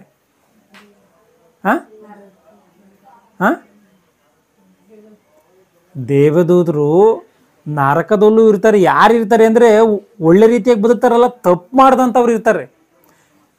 ತಪ್ಪು ಮಾಡ್ದಂಥ ದೇವದೂತರು ಅವ್ರಿಗೂ ಕೂಡ ದೇವರು ಅವ್ರನ್ನೂ ಬಿಡಲ್ಲ ಸುಮ್ಮನೆ. ಗೊತ್ತಾಯ್ತಾ? 2 ಪೇತ್ರ ಪುಸ್ತಕದಲ್ಲಿ 2ನೇ ಅಧ್ಯಾಯದಲ್ಲಿ ಆ ಮಾತುಗಳು ಬರೆಯಲ್ಪಟ್ಟಿದೆ. ತಪ್ಪು ಮಾಡಿದಂಥ ದೇವದೂತರನ್ನ ಆತನು ಸುಮ್ಮನೆ ಬಿಡದೆ ಕತ್ತಲೆ ಗುಂಡಿಗಳಿಗೆ ಒಪ್ಪಿಸಿದನು ಅಂತಾನ. ಅರ್ಥ ಆಯ್ತಾ? ಅವರು ಕೂಡ ನರಕದಲ್ಲಿ ಬೇಯಬೇಕು. ಹಂಗೆ ದೇವದೂತರು ಈ ದೇವದೂತ ಎಲ್ಲಿಂದ ಬರ್ತಾವನೆ ಅಂದ್ರೆ ಆತನು ಪರಲೋಕದಿಂದ ದೇವರ ಆಜ್ಞೆಗೆ ಅನುಸಾರವಾಗಿ ಬರ್ತಾ ಇದ್ದಾನೆ. ಆಗ ಒಬ್ಬ ದೇವದೂತನು ಅಧೋಲೋಕದ ಬೀಗದ ಕೈಯನ್ನ, ದೊಡ್ಡ ಸರಪಣಿಯನ್ನ ಕೈಯಲ್ಲಿ ತೆಗೆದುಕೊಂಡು, ಅಧೋಲೋಕದ ಬೀಗದ ಕೈ ಅಂತೆ ಅಂದ್ರೆ ನಾವು ಬೀಗದ ಕೈ ಎಂಬುದಾಗಿ ಹೇಳ್ತೀವಲ್ಲ, ಏನಿದ್ರ ಅರ್ಥ? ಅಲ್ಲೂ ಬೀಗ ಇರ್ತತಿ, ದೊಡ್ಡ ಬೀಗ ಲಾಕ ಇರ್ತತೆ ಅಂತಾನ. ದೇವರ ಮಾತೆ ಲಾಕ್. ಹೆಂಗೆ ಅಂದರೆ ದೇವರು ಇವತ್ತು ಈ ಭೂಮಿ ಮೇಲಿರುವಂಥ ಸಮುದ್ರಗಳೇನಿದೆಯೋ, ಈ ಭೂಮಿ ಮೇಲೆ 25% ಭೂಮಿ, 75% ಸಮುದ್ರ ಇದೆಯಲ್ಲ, ಈ ಸಮುದ್ರಗಳೆಲ್ಲ ಒಂದ್ಸಾರಿ ದೊಡ್ಡ ಅಲೆಗಳೆದುರಿ ಈ ಭೂಮಿಯನ್ನು ನಾಶ ಮಾಡುವಂಥದ್ದು ಕೆಲವೊಂದು ಸೆಕೆಂಡ್ಗಳಷ್ಟೇ, ಜಾಸ್ತಿ ಹೊತ್ತೇನು ಬೇಕಿಲ್ಲ. ಆದರೆ ಏನಕ್ಕೆ ಅವು ಆ ರೀತಿಯಾಗಿದೆ? ದೇವರು ಮರಳಿನ ನಿಬಂಧನೆಯನ್ನು ಮಾಡಿದ ನಂತರ ನಿತ್ಯ ನಿಬಂಧನೆಯನ್ನು ಮಾಡಿದನಂತೆ. ನೀನಿದನ್ನು ಮೀರಿ ಬರಬೇಡ ಎಂಬುದಾಗಿ ನಿಬಂಧನೆಯನ್ನು ಮಾಡಿದನಂತೆ. ನಾವು ಮನೆ ಲಾಕ್ ಮಾಡಿ ಏನು ಮಾಡ್ತೀವಿ? ಯಾರು ಹೋಗ್ಬಾರ್ದು ಎಂಬುದಾಗಿ ನಾವು ಲಾಕ್ ಮಾಡ್ತೀವಲ್ಲ, ಕೀ ಹಾಕ್ತೀವಲ್ಲ. ಹಂಗೆ ದೇವ್ರೇನೋ ಒಂದು ಲಾಕನ್ನು ತಂದು ಹಾಕ್ಬೇಕು ಅಂತ ಅಲ್ಲ ಅದರ ಅರ್ಥ. ದೇವ್ರ ಮಾತನ್ನು ಹೇಳಿದ್ರೆ ಸಾಕು, ಸಮುದ್ರಕ್ಕೆ ನೀನು ಈ ಒಂದು ಮೇರೆಯನ್ನು ನೀನು ದಾಟಬೇಡ ಎಂಬುದಾಗಿ ದೇವ್ರು ಹೇಳಿದಾನೆ ಅಂದರೆ ಯಾವುದೇ ಕಾರಣಕ್ಕೂ ಅದು ನಡೆಯಲ್ಲ. ಆ ರೀತಿಯಾಗಿ ಪರಲೋಕದ ಬೀಗದ ಕೈ ಅಂತಂದ್ರೆ ಬೀಗದ ಕೈ ಅಂತಾನೆ ಎಲ್ಲ ಇದ್ರ ಅರ್ಥ. ಈ ಪ್ರಕಟಣೆ ಗ್ರಂಥ ರೂಪಾಲಂಕಾರವಾಗಿ ಬರೆಯಲ್ಪಟ್ಟಿರೋದು. ಅಂದ್ರೆ ಒಂದೇ ಒಂದು ವಿಷಯವನ್ನ ಬೇರೆ ಒಂದು ಕಾರ್ಯಕ್ಕೆ ಹೋಲಿಸಿ ಮಾತನಾಡುವಂಥದ್ದು ರೂಪಾಲಂಕಾರ. ಅರ್ಥ ಆಯ್ತಾ? ಆಗ ಹಂಗೆ ಈಗ ನಾವು ಚಿಕ್ಕ ಮಕ್ಕಳು ನಮ್ಮ ಮನೇಲಿ ಇರ್ತೇವೆ ಅಂತ ಹೇಳಿ, ಈಗ ಸಮುದ್ರ ಹೆಂಗಿರ್ತದೆ ಅಂತ ಚಿಕ್ಕ ಮಕ್ಕಳು ಕೇಳಿದ್ರೆ ನಾವೇನು ಹೇಳ್ಬೇಕು? ಒಂದು ನೀರನ್ನು ತೋರಿಸಿ, ಚಿಕ್ಕ ಡಬ್ಬಲ್ಲಿರುವಂಥ ನೀರನ್ನು ತೋರಿಸ್ಬಿಟ್ಟು ಇಂಥ ನೀರು ದೊಡ್ಡದಾಗಿರ್ತದೆ ಅಂತ ಹೇಳಿ ಹೇಳ್ಬೇಕಾಗ, ಹಂಗೆ ಪ್ರಕಟಣೆ ಗ್ರಂಥ ಎನ್ನುವಂಥದ್ದು ನಮ್ಮ ಮೆದುಳಿಗೆ ಅರ್ಥವಾಗುವಂಥ ವಿಚಾರವನ್ನ, ಅಂದ್ರೆ ಇನ್ನೊಂದು ಲೋಕದಲ್ಲಿ ಯಾವ ಕಾರ್ಯಗಳು ಯಾವ ರೀತಿಯಾಗಿರ್ತದೋ ಗೊತ್ತಿಲ್ಲ, ಆ ವಿಚಾರ ಅರ್ಥ ಆಗ್ಬೇಕು ಅಂದ್ರೆ ಈ ಲೋಕದಲ್ಲಿ ಏನಾಯ್ತೋ ಅದರ ವಿಚಾರವಾಗಿ ಹೇಳಿದ್ರೆ ಮಾತ್ರವೇ ನಮ್ಗೆ ಅದು ಅರ್ಥ ಆಗೋದಕ್ಕೆ ಸಾಧ್ಯ. ಹಂಗೆ ಇಲ್ಲಿ ರೂಪಾಲಂಕಾರವಾಗಿ ಬೀಗದ ಕೈ ಅಂತ ಹೇಳಿ ಬರೆಯಲ್ಪಟ್ಟಿದೆ, ಅಂದ್ರೆ ದೇವರ ಆಜ್ಞೆಯೊಂದಿಗೆ ಬರ್ತಾವನಿ ಅಂತ ಅದರ ಅರ್ಥ. ಆಗ ಒಬ್ಬ ದೇವದೂತನು ಅಧೋಲೋಕದ ಬೀಗದ ಕೈಯನ್ನು ದೊಡ್ಡ ಸರಪಣಿಯನ್ನು ಕೈಯಲ್ಲಿ ಹಿಡಿದುಕೊಂಡು ಪರಲೋಕದಿಂದ ಇಳಿದು ಬರುವುದನ್ನು ಕಂಡೆನು. ಅವನು ಪಿಶಾಚನು ಸೈತಾನನು ಆಗಿರುವ ಪುರಾತನ ಸರ್ಪನೆಂಬ ಘಟಸರ್ಪನನ್ನು ಹಿಡಿದು 1000 ವರ್ಷ ಬಂಧನದಲ್ಲಿಟ್ಟನು. ಈಗ ಬಂಧನದಲ್ಲಿಟ್ಟನು ಅಂತ ಹೇಳಿ ಇಲ್ಲ ಐತೆ. ಯಾವಾಗ ಬಂಧನದಲ್ಲಿಟ್ಟಿದ್ದಾನೆ? ಈ ಪರಲೋಕದಲ್ಲಿ ಯುದ್ಧ ನಡೆದಿದೆ ಎನ್ನುವಂಥದ್ದು ಗೊತ್ತಿದೆ, ಭೂಮಿ ಮೇಲೆ ಬಿದ್ದಿದ್ದಾನೆ ಎನ್ನುವಂಥದ್ದು ಗೊತ್ತಿದೆ. ಇಲ್ಲಿ ನೋಡಿದ್ರೆ ಬಂಧನೆಯಲ್ಲಿ ಇಟ್ಟಿದ್ದಾನಂತೆ. ಬಂಧನೆಯಲ್ಲಿ ಇಟ್ಟಿದ್ದಾನಂತೆ. ಯಾವಾಗ ಇಟ್ಟಿದ್ದಾನೆ? ಯಾಕೆ ಈ ಮಾತನ್ನು ಹೇಳ್ತಾ ಇದ್ದೇನೆ ಅಂದರೆ, ಆದಾಮನು ಉಂಟಾಗಿರುವಂಥ ಕಾಲದಲ್ಲಿ ಭೂಮಿ ಮೇಲೆ ಸೈತಾನ್ ಇದನ್ನ ಇಲ್ವಾ? ಇದ್ದಾನೆ. ಆವಾಗ್ಲಿಂದಲೂ ಪಾಪವನ್ನು ಮಾಡಿಸೋದಕ್ಕೆ ಪ್ರಯತ್ನ ಪಡ್ತಾ ಇದ್ದಾನೆ. ಅಂದರೆ ಆದಾಮನು ಮೊದಲುಗೊಂಡು ಇವತ್ತಿನವರೆಗೂ ಭೂಮಿ ಮೇಲೆ ಇದ್ದಾನೆ. 2000 ವರ್ಷಗಳ ಕೆಳಗೆ ಯೇಸು ಕ್ರಿಸ್ತನನ್ನೇ ಆತನು ಎಷ್ಟೋ ಟಾರ್ಚರ್ ಕೊಟ್ಟು ಪಾಪವನ್ನು ಮಾಡಿಸೋದಕ್ಕೋಸ್ಕರ ಪ್ರಯತ್ನ ಪಟ್ಟಿದ್ದಾನೆ. ಅಂದರೆ ಆವಾಗಿನ ಕಾಲದಿಂದ ಆದಾಮನ ಕಾಲವನ್ನು ಮೊದಲುಗೊಂಡು ಇವತ್ತಿನವರೆಗೂ ಭೂಮಿ ಮೇಲಿನೇ ಇದ್ದಾನೆ. ಯಾವತ್ತೂ ಈತನು ಬಂಧಿಸಲ್ಪಟ್ಟಿಲ್ಲ. ಮತ್ತೆ ಯಾವಾಗ ಇಲ್ಲಿ ಬಂಧಿಸಲ್ಪಟ್ಟಿದ್ದಾನೆ? ಇದು ಯಾವ ಕಾಲಕ್ಕೆ ಯಾವ ಕಾಲದಲ್ಲಿ ಬರೆಯಲ್ಪಟ್ಟಿರುವಂಥ ಮಾತಿದು? ಯಾವ ಕಾಲಕ್ಕೆ ಸಂಬಂಧಪಟ್ಟಿರುವಂಥ ಮಾತಿದು? ಅಂದರೆ ಇದು ಹಿಂದೆ ನಡೆದಿದೆಯಾ? ಇದು ಹಿಂದೆ ಅಂದರೆ ಯಾವಾಗ ನಡೆದಿದೆ? 2000 ವರ್ಷಗಳ ಕೆಳಗ. 2000 ವರ್ಷಗಳ ಕೆಳಗ ಆದಾಮನ ಈ ಭೂಮಿ ಮೇಲೆ ಬಂದು ಎಷ್ಟು ವರ್ಷ ಆಗೈತೆ? 6000 ವರ್ಷಗಳಾಗೈತೆ, ಹೆಚ್ಚು ಕಡಿಮೆ 6000 ವರ್ಷಗಳು. ಯೇಸು ಕ್ರಿಸ್ತನು ಬಂದಂಥ 2024 ಎಂಬುದಾಗಿ ಹೇಳ್ತಾ ಇದ್ದೀವಲ್ಲ, 2024 ವರ್ಷ ಇದು ಪ್ಲಸ್ 4000 ವರ್ಷಗಳು, ಕ್ರಿಸ್ತಪೂರ್ವ 4000 ವರ್ಷಗಳು, 6000 ವರ್ಷಗಳು ಚಿಲ್ಲರೆಗಳು ಆಗ್ತಾ ಬರ್ತಾ ಇದೆ.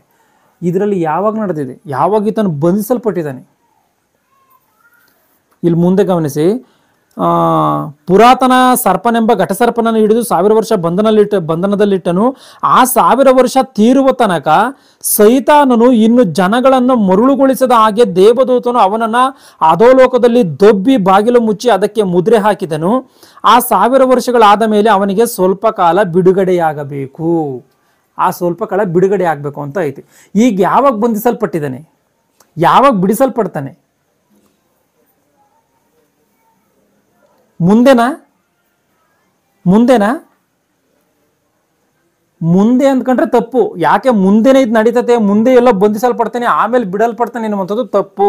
ಯಾಕೆ ಅಂದರೆ ಯೇಸು ಕ್ರಿಸ್ತನು ಬಂದಂಥ ಸಮಯದಲ್ಲಿ ವಿಶ್ವನಾಶನವಾಗಿ ಹೋಗುತ್ತೆ, ಸೈತಾನನು ಕೂಡ ನಾಶವಾಗಿ ಹೋಗ್ತಾನೆ. ಇದು ಗೊತ್ತಿದೆಯಾ? ಯೇಸು ಕ್ರಿಸ್ತನ ಆಗಮನ ವಿಶ್ವ ವಿನಾಶನ, ಯೇಸು ಕ್ರಿಸ್ತನ ಆಗಮನ ಅಪವಾದಿಯ ನಾಶನ. ಯಾಕೆಂದರೆ ಯೇಸು ಕರ್ತನು ತನ್ನ ಬಾಯ ಉಸಿರಿನಿಂದ ಕೊಲ್ಲುವನು, ತನ್ನ ಪ್ರತ್ಯಕ್ಷತೆಯ ಪ್ರಕಾಶದಿಂದ ಸಂಹರಿಸುವನು ಅಂತೇಳಿ ವಾಕ್ಯಗಳೈತೆ. ಅದು ಬೇರೆ ವಿಚಾರ. ನಿಮ್ಗೆ ಇದು ಅದು ಹೇಳಕ್ಕೆ ಹೋದ್ರೆ ನಿಮ್ಗೆ ಅರ್ಥ ಆಗಲ್ಲ. ಯೇಸು ಕ್ರಿಸ್ತನು ಬಂದಂಥ ಸಮಯದಲ್ಲಿ ಏನು ನಡೀತತೆ ಅಂತ ಹೇಳ್ತತೆ ವಾಕ್ಯ ಅಂತ ಅಂದರೆ, ಪಂಚಭೂತಗಳು ನಾಶವಾಗಿ ಹೋಗುತ್ತಂತಂದ್ರೆ ಇವೆಲ್ಲವೂ ಕೂಡ ಇಡೀ ವಿಶ್ವವೇ ನಾಶವಾಗಿ ಬೆಂಕಿಯಿಂದ ಉರಿದು ಲಯವಾಗಿ ಹೋಗುತ್ತೆ. 2 ಪೇತ್ರ 3:10 ವಚನದ ಪ್ರಕಾರವಾಗಿ ಇವ್ನು ನಾಶವಾಗಿ ಹೋಗುತ್ತೆ. ಸೈತಾನನು ಕೂಡ ಅಲ್ಲಿ ಅಂತ್ಯವಾಗಿ ಹೋಗ್ತಾನೆ. ಸೈತಾನನು ಆತನು ಶಾಶ್ವತವಾದಂಥ ನರಕಕ್ಕೆ ಹೋಗುವಂಥ ಪರಿಸ್ಥಿತಿ ಬರುತ್ತೆ. ಬಿಡುಗಡೆ ಎನ್ನುವಂಥದ್ದಿಲ್ಲ. ಆತನ ಬಿಡುಗಡೆ ಏನಕ್ಕೆ ಬೇಕು ಅಂದರೆ ಭೂಮಿ ಮೇಲೆ ಮನುಷ್ಯರನ್ನ ಕಾಡೋದಕ್ಕೋಸ್ಕರ ಬೇಕು. ಮನುಷ್ಯರೇ ಈ ಭೂಮಿ ಮೇಲೆ ಇರಲ್ಲ, ಯಾಕಂದರೆ ಈ ಭೂಮಿನೇ ಇರಲ್ಲ. ಆಗಿರುವಂಥ ಸಮಯದಲ್ಲಿ ಮುಂದೆ ಎಲ್ಲಿ ನಡೀತದೆ? ಮುಂದೆ ನಡೆಯಲ್ಲ. ಮತ್ತೆ ಯಾವಾಗ ನಡೀತೈತೆ ಅಂದರೆ ನೇರವಾಗಿ ಒಂದೇ ಮಾತು ಹೇಳ್ತೀನಿ ನೋಡಿ. ಪರಲೋಕದಲ್ಲಿ ಎನ್ನುವಂಥದ್ದು ಯುದ್ಧ ನಡೆದಿದೆ. ಆ ಯುದ್ಧ ನಡೆಯುವಂಥ ಸಮಯದಲ್ಲಿ ಸೃಷ್ಟಿ ಕಾರ್ಯಕ್ರಮ ನಡೀತಾ ಇದೆ. ಆ ಸೃಷ್ಟಿ ಕಾರ್ಯಕ್ರಮ ನಡೀತಾ ಇರುವಂಥ ಸಮಯದಲ್ಲಿ ಭೂಮಿ ಅರ್ಧಂಬರ್ಧ ಸೃಷ್ಟಿಯಾಗಿರುವಂಥ ಸಮಯದಲ್ಲಿ ಸೈತಾನನು ಭೂಮಿ ಮೇಲೆ ಬಿದ್ದಿದ್ದಾನೆ. ಭೂಮಿ ಮೇಲೆ ಬಿದ್ದಂಥ ಸೈತಾನನನ್ನು ದೇವದೂತನು ದೇವರ ಅಪ್ಪಣೆಯ ಮೇರೆಗೆ ಆತನನ್ನು ಹಿಡಿದುಕೊಂಡು ಹೋಗಿ ಪಾತಾಳ ಲೋಕದಲ್ಲಿ ಬಂಧಿಸಿದ್ದಾನೆ. ಚೆನ್ನಾಗಿ ಇದನ್ನು ಅರ್ಥ ಮಾಡ್ಕೋಬೇಕು. ಅದನ್ನು ಇಲ್ಲಿ ಗಮನಿಸಿ. ಆಗ ಒಬ್ಬ ದೇವದೂತನು ಅಧೋಲೋಕದ ಬೀಗದ ಕೈಯನ್ನು ದೊಡ್ಡ ಸರಪಣಿಯನ್ನು ಕೈಯಲ್ಲಿ ಹಿಡಿದುಕೊಂಡು ಪರಲೋಕದಿಂದ ಇಳಿದು ಬರುವುದನ್ನು ಕಂಡೆನು. ಅವನು ಪಿಶಾಚನು ಸೈತಾನನು ಆಗಿರುವ ಪುರಾತನ ಸರ್ಪನೆಂಬ ಘಟಸರ್ಪನನ್ನು ಹಿಡಿದು 1000 ವರ್ಷ ಬಂಧನದಲ್ಲಿಟ್ಟನು. ಈಗ 1000 ವರ್ಷ ಅಂತೇಳಿ ಹೇಳ್ತೀವಿ, 1000 ವರ್ಷ ಅಂತೇಳಿ ಇಲ್ಲಿ ಬರೆಯಲ್ಪಟ್ಟೈತೆ ಅಂದರೆ ಈಗ 1000 ವರ್ಷ ಆದಮೇಲೆ ಬಿಡುಗಡೆ ಆಗಬೇಕು ಅನ್ನುವಂಥದ್ದಾದರೆ ಈಗ ಆದಾಮನ ಕಾಲದಿಂದ ಇವತ್ತಿನವರೆಗೂ 6000 ವರ್ಷಗಳಾಗೈತೆ ಅಂದರೆ 1000 ವರ್ಷಗಳಾದ್ಮೇಲೆ ಬಿಡಿಸಲ್ಪಟ್ಟಿದ್ದಾನೆ ಅಂತಾನೆ ಇದರ ಅರ್ಥ. ಇಲ್ಲಿ ಪ್ರಕಟಣೆ ಗ್ರಂಥ 1000 ವರ್ಷ ಅಂದ್ರೆ ಏನು ಅಂದರೆ ದೀರ್ಘಕಾಲ ಅಂತ. 1000 ವರ್ಷ ಅಂದರೆ 1000 ವರ್ಷನೇ ಅಂತಲೇ ಅಲ್ಲ. ಅರ್ಥ ಆಯ್ತಾ? ಈಗ ಕೇಳಿಸ್ಕ, 1000 ವರ್ಷ ಅಂದರೆ 1000 ವರ್ಷನೇ ಅಂತ ಅಲ್ಲ, ಖಚಿತವಾಗಿ ಇಷ್ಟೇ ವರ್ಷಗಳು ಅಂತ ಅಲ್ಲ. ಈಗ ಘಟಸರ್ಪ ಅಂತೇಳಿ ಬರೆಯಲ್ಪಟ್ಟಿದೆ. ಯಾರ ವಿಷಯದಲ್ಲಿ? ಸೈತಾನನ ವಿಷಯದಲ್ಲಿ. ಅಂದ್ರೆ ಆವು ಅಂತಲ್ಲ ಅಲ್ಲ ಅರ್ಥ, ಹಂಗಲ್ಲ. ಅರ್ಥ ಆಯ್ತಾ? ಘಟಸರ್ಪ ಅಂದರೆ ಈ ಕೆಂಪಾದ ಮಹಾಘಟಸರ್ಪ ಇತ್ತು ಅಂತ ಹೇಳಿ ಅದನ್ನು ಸೈತಾನ ವಿಷಯದಲ್ಲಿ ಬರೆಯಲ್ಪಟ್ಟಿದೆ. ಯಾಕೆ? ಸೈತಾನನು ಆವಿನ ಮೂಲಕವಾಗಿ ವಂಚಿಸಿರುವಂಥ ಕಾರಣ ಸೈತಾನನ್ನು ಹೋಲಿಸಿ ಮಾತಾಡ್ತಾರೆ. ಅಪವಾದಿ ಅಂತೇಳಿ ಮಾತಾಡ್ತಾರೆ. ದೂರುಗಾರ ಎಂಬುದಾಗಿ ವಾಕ್ಯಗಳು ಬರೆಯಲ್ಪಟ್ಟಿದೆ. ಇಲ್ಲಿ 1000 ವರ್ಷಗಳು ಅಂದರೆ ದೀರ್ಘಕಾಲ ಅಂತ. ಅಂದರೆ ದೀರ್ಘಕಾಲ ಆತನು ಏನು ಮಾಡಿದ್ದಾನೆ? ನರಕದಲ್ಲಿ ಬಂಧಿಸಲ್ಪಟ್ಟಿದ್ದಾನೆ. ನರಕದಲ್ಲಿ ಬಂಧಿಸಲ್ಪಟ್ಟಿರುವಂಥ ಕಾರಣ ದೇವಗಳು ಏನು ಮಾಡ್ತತೆ? ಯೇಸು ಕ್ರಿಸ್ತನನ್ನ ಪಾತಾಳಕ್ಕೆ ಹೋಗಿ ಬಿಡುವಂತೆ ಅಪ್ಪಣೆಯನ್ನು ಕೊಡಬೇಡ ಅಂತ ಹೇಳಿ ಭಯಪಡ್ತವೆ. ಯಾಕೆಂದ್ರೆ ನರಕದ ರುಚಿ ನೋಡಿದವಲ್ಲ, ನರಕದಲ್ಲಿ ಒಂದ್ಸರಿ ಬಾಧೆ ಅನುಭವಿಸಿದವಲ್ಲ, ಅದಕ್ಕೋಸ್ಕರನ ದೇವದೂತನು ಬಂದಿದ್ದಾನೆ. ಸೈತಾನನನ್ನ ಮತ್ತೆ ಅವನ ದೂತನ ನರಕದಲ್ಲಿ ದೊಬ್ಬಿದರೆ, ಬಾಗಿಲು ಮುಚ್ಚಿದರೆ ಸ್ವಲ್ಪ ಎಷ್ಟೋ ಕಾಲಗಳು, ಅಂದರೆ ಈ ಭೂಮಿ ಸೃಷ್ಟಿ ಕಾರ್ಯಕ್ರಮ ಕಂಪ್ಲೀಟ್ ಆಗೋವರೆಗೂ, ಆದಾಮಗಳು ಸೃಷ್ಟಿ ಆಗೋವರೆಗೂ, ಆದಾಮನ ಸೃಷ್ಟಿ ಆಗೋವರೆಗೂ ಮಾತ್ರ. ಆದಾಮ ಸೃಷ್ಟಿ ಆಗ್ತಿದ್ದಂಗೆ ಈ ಭೂಮಿ ಮೇಲೆ ಬಂದಿದ್ದಾನೆ. ಅದೇ ಇಲ್ಲಿರೋದಿಲ್ಲಿ 2ನೇ ವಚನ. ಪುರಾತನ ಸರ್ಪನೆಂಬ ಘಟಸರ್ಪನನ್ನು ಹಿಡಿದು 1000 ವರ್ಷ ಬಂಧನದಲ್ಲಿಟ್ಟನು. ಆ 1000 ವರ್ಷ ತೀರುವ ತನಕ ಸೈತಾನನು ಇನ್ನೂ ಜನಗಳನ್ನು ಮರುಳುಗೊಳಿಸಿದ ಹಾಗೆ ದೇವದೂತನು ಅವನನ್ನು ಅಧೋಲೋಕದಲ್ಲಿ ದೊಬ್ಬಿ ಬಾಗಿಲನ್ನು ಮುಚ್ಚಿ ಅದಕ್ಕೆ ಮುದ್ರೆ ಹಾಕಿದನು. ಇಲ್ಲಿ ಜನಗಳನ್ನ ಮರುಳುಗೊಳಿಸಿದ ಹಾಗೆ ಅಂತ ಐತಿ ಅಂದ್ರೆ ಇಲ್ಲೂ ಕೂಡ ಮನುಷ್ಯರನ್ನಲ್ಲ, ದೇವದೂತರನ್ನ.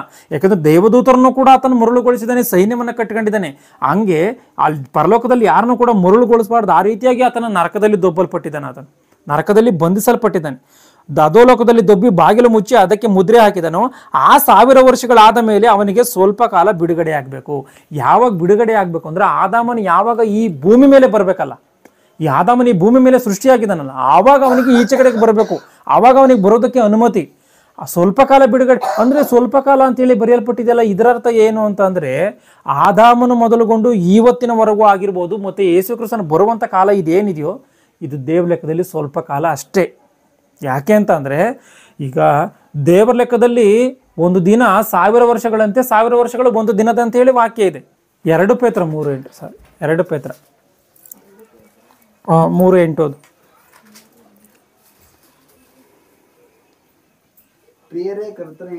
ಕರ್ತನ ಎಣಿಕೆಯಲ್ಲಿ ಅಂದ್ರೆ ದೇವರ ಎಣಿಕೆಯಲ್ಲಿ ಒಂದು ದಿನ 1000 ವರ್ಷಗಳಂತೆ. ಅಂದ್ರೆ ನಮಗೆ ಒಂದು ದಿನ ಆಗ್ಬೇಕು ಅಂದ್ರೆ 24 ಗಂಟೆ ಆಗ್ಬೇಕು. ಆದ್ರೆ ದೇವರ ಲೆಕ್ಕದಲ್ಲಿ ಒಂದು ದಿನ ಆಗ್ಬೇಕು ಅಂದ್ರೆ 1000 ವರ್ಷಗಳು ಕಳಿಬೇಕಂತೆ.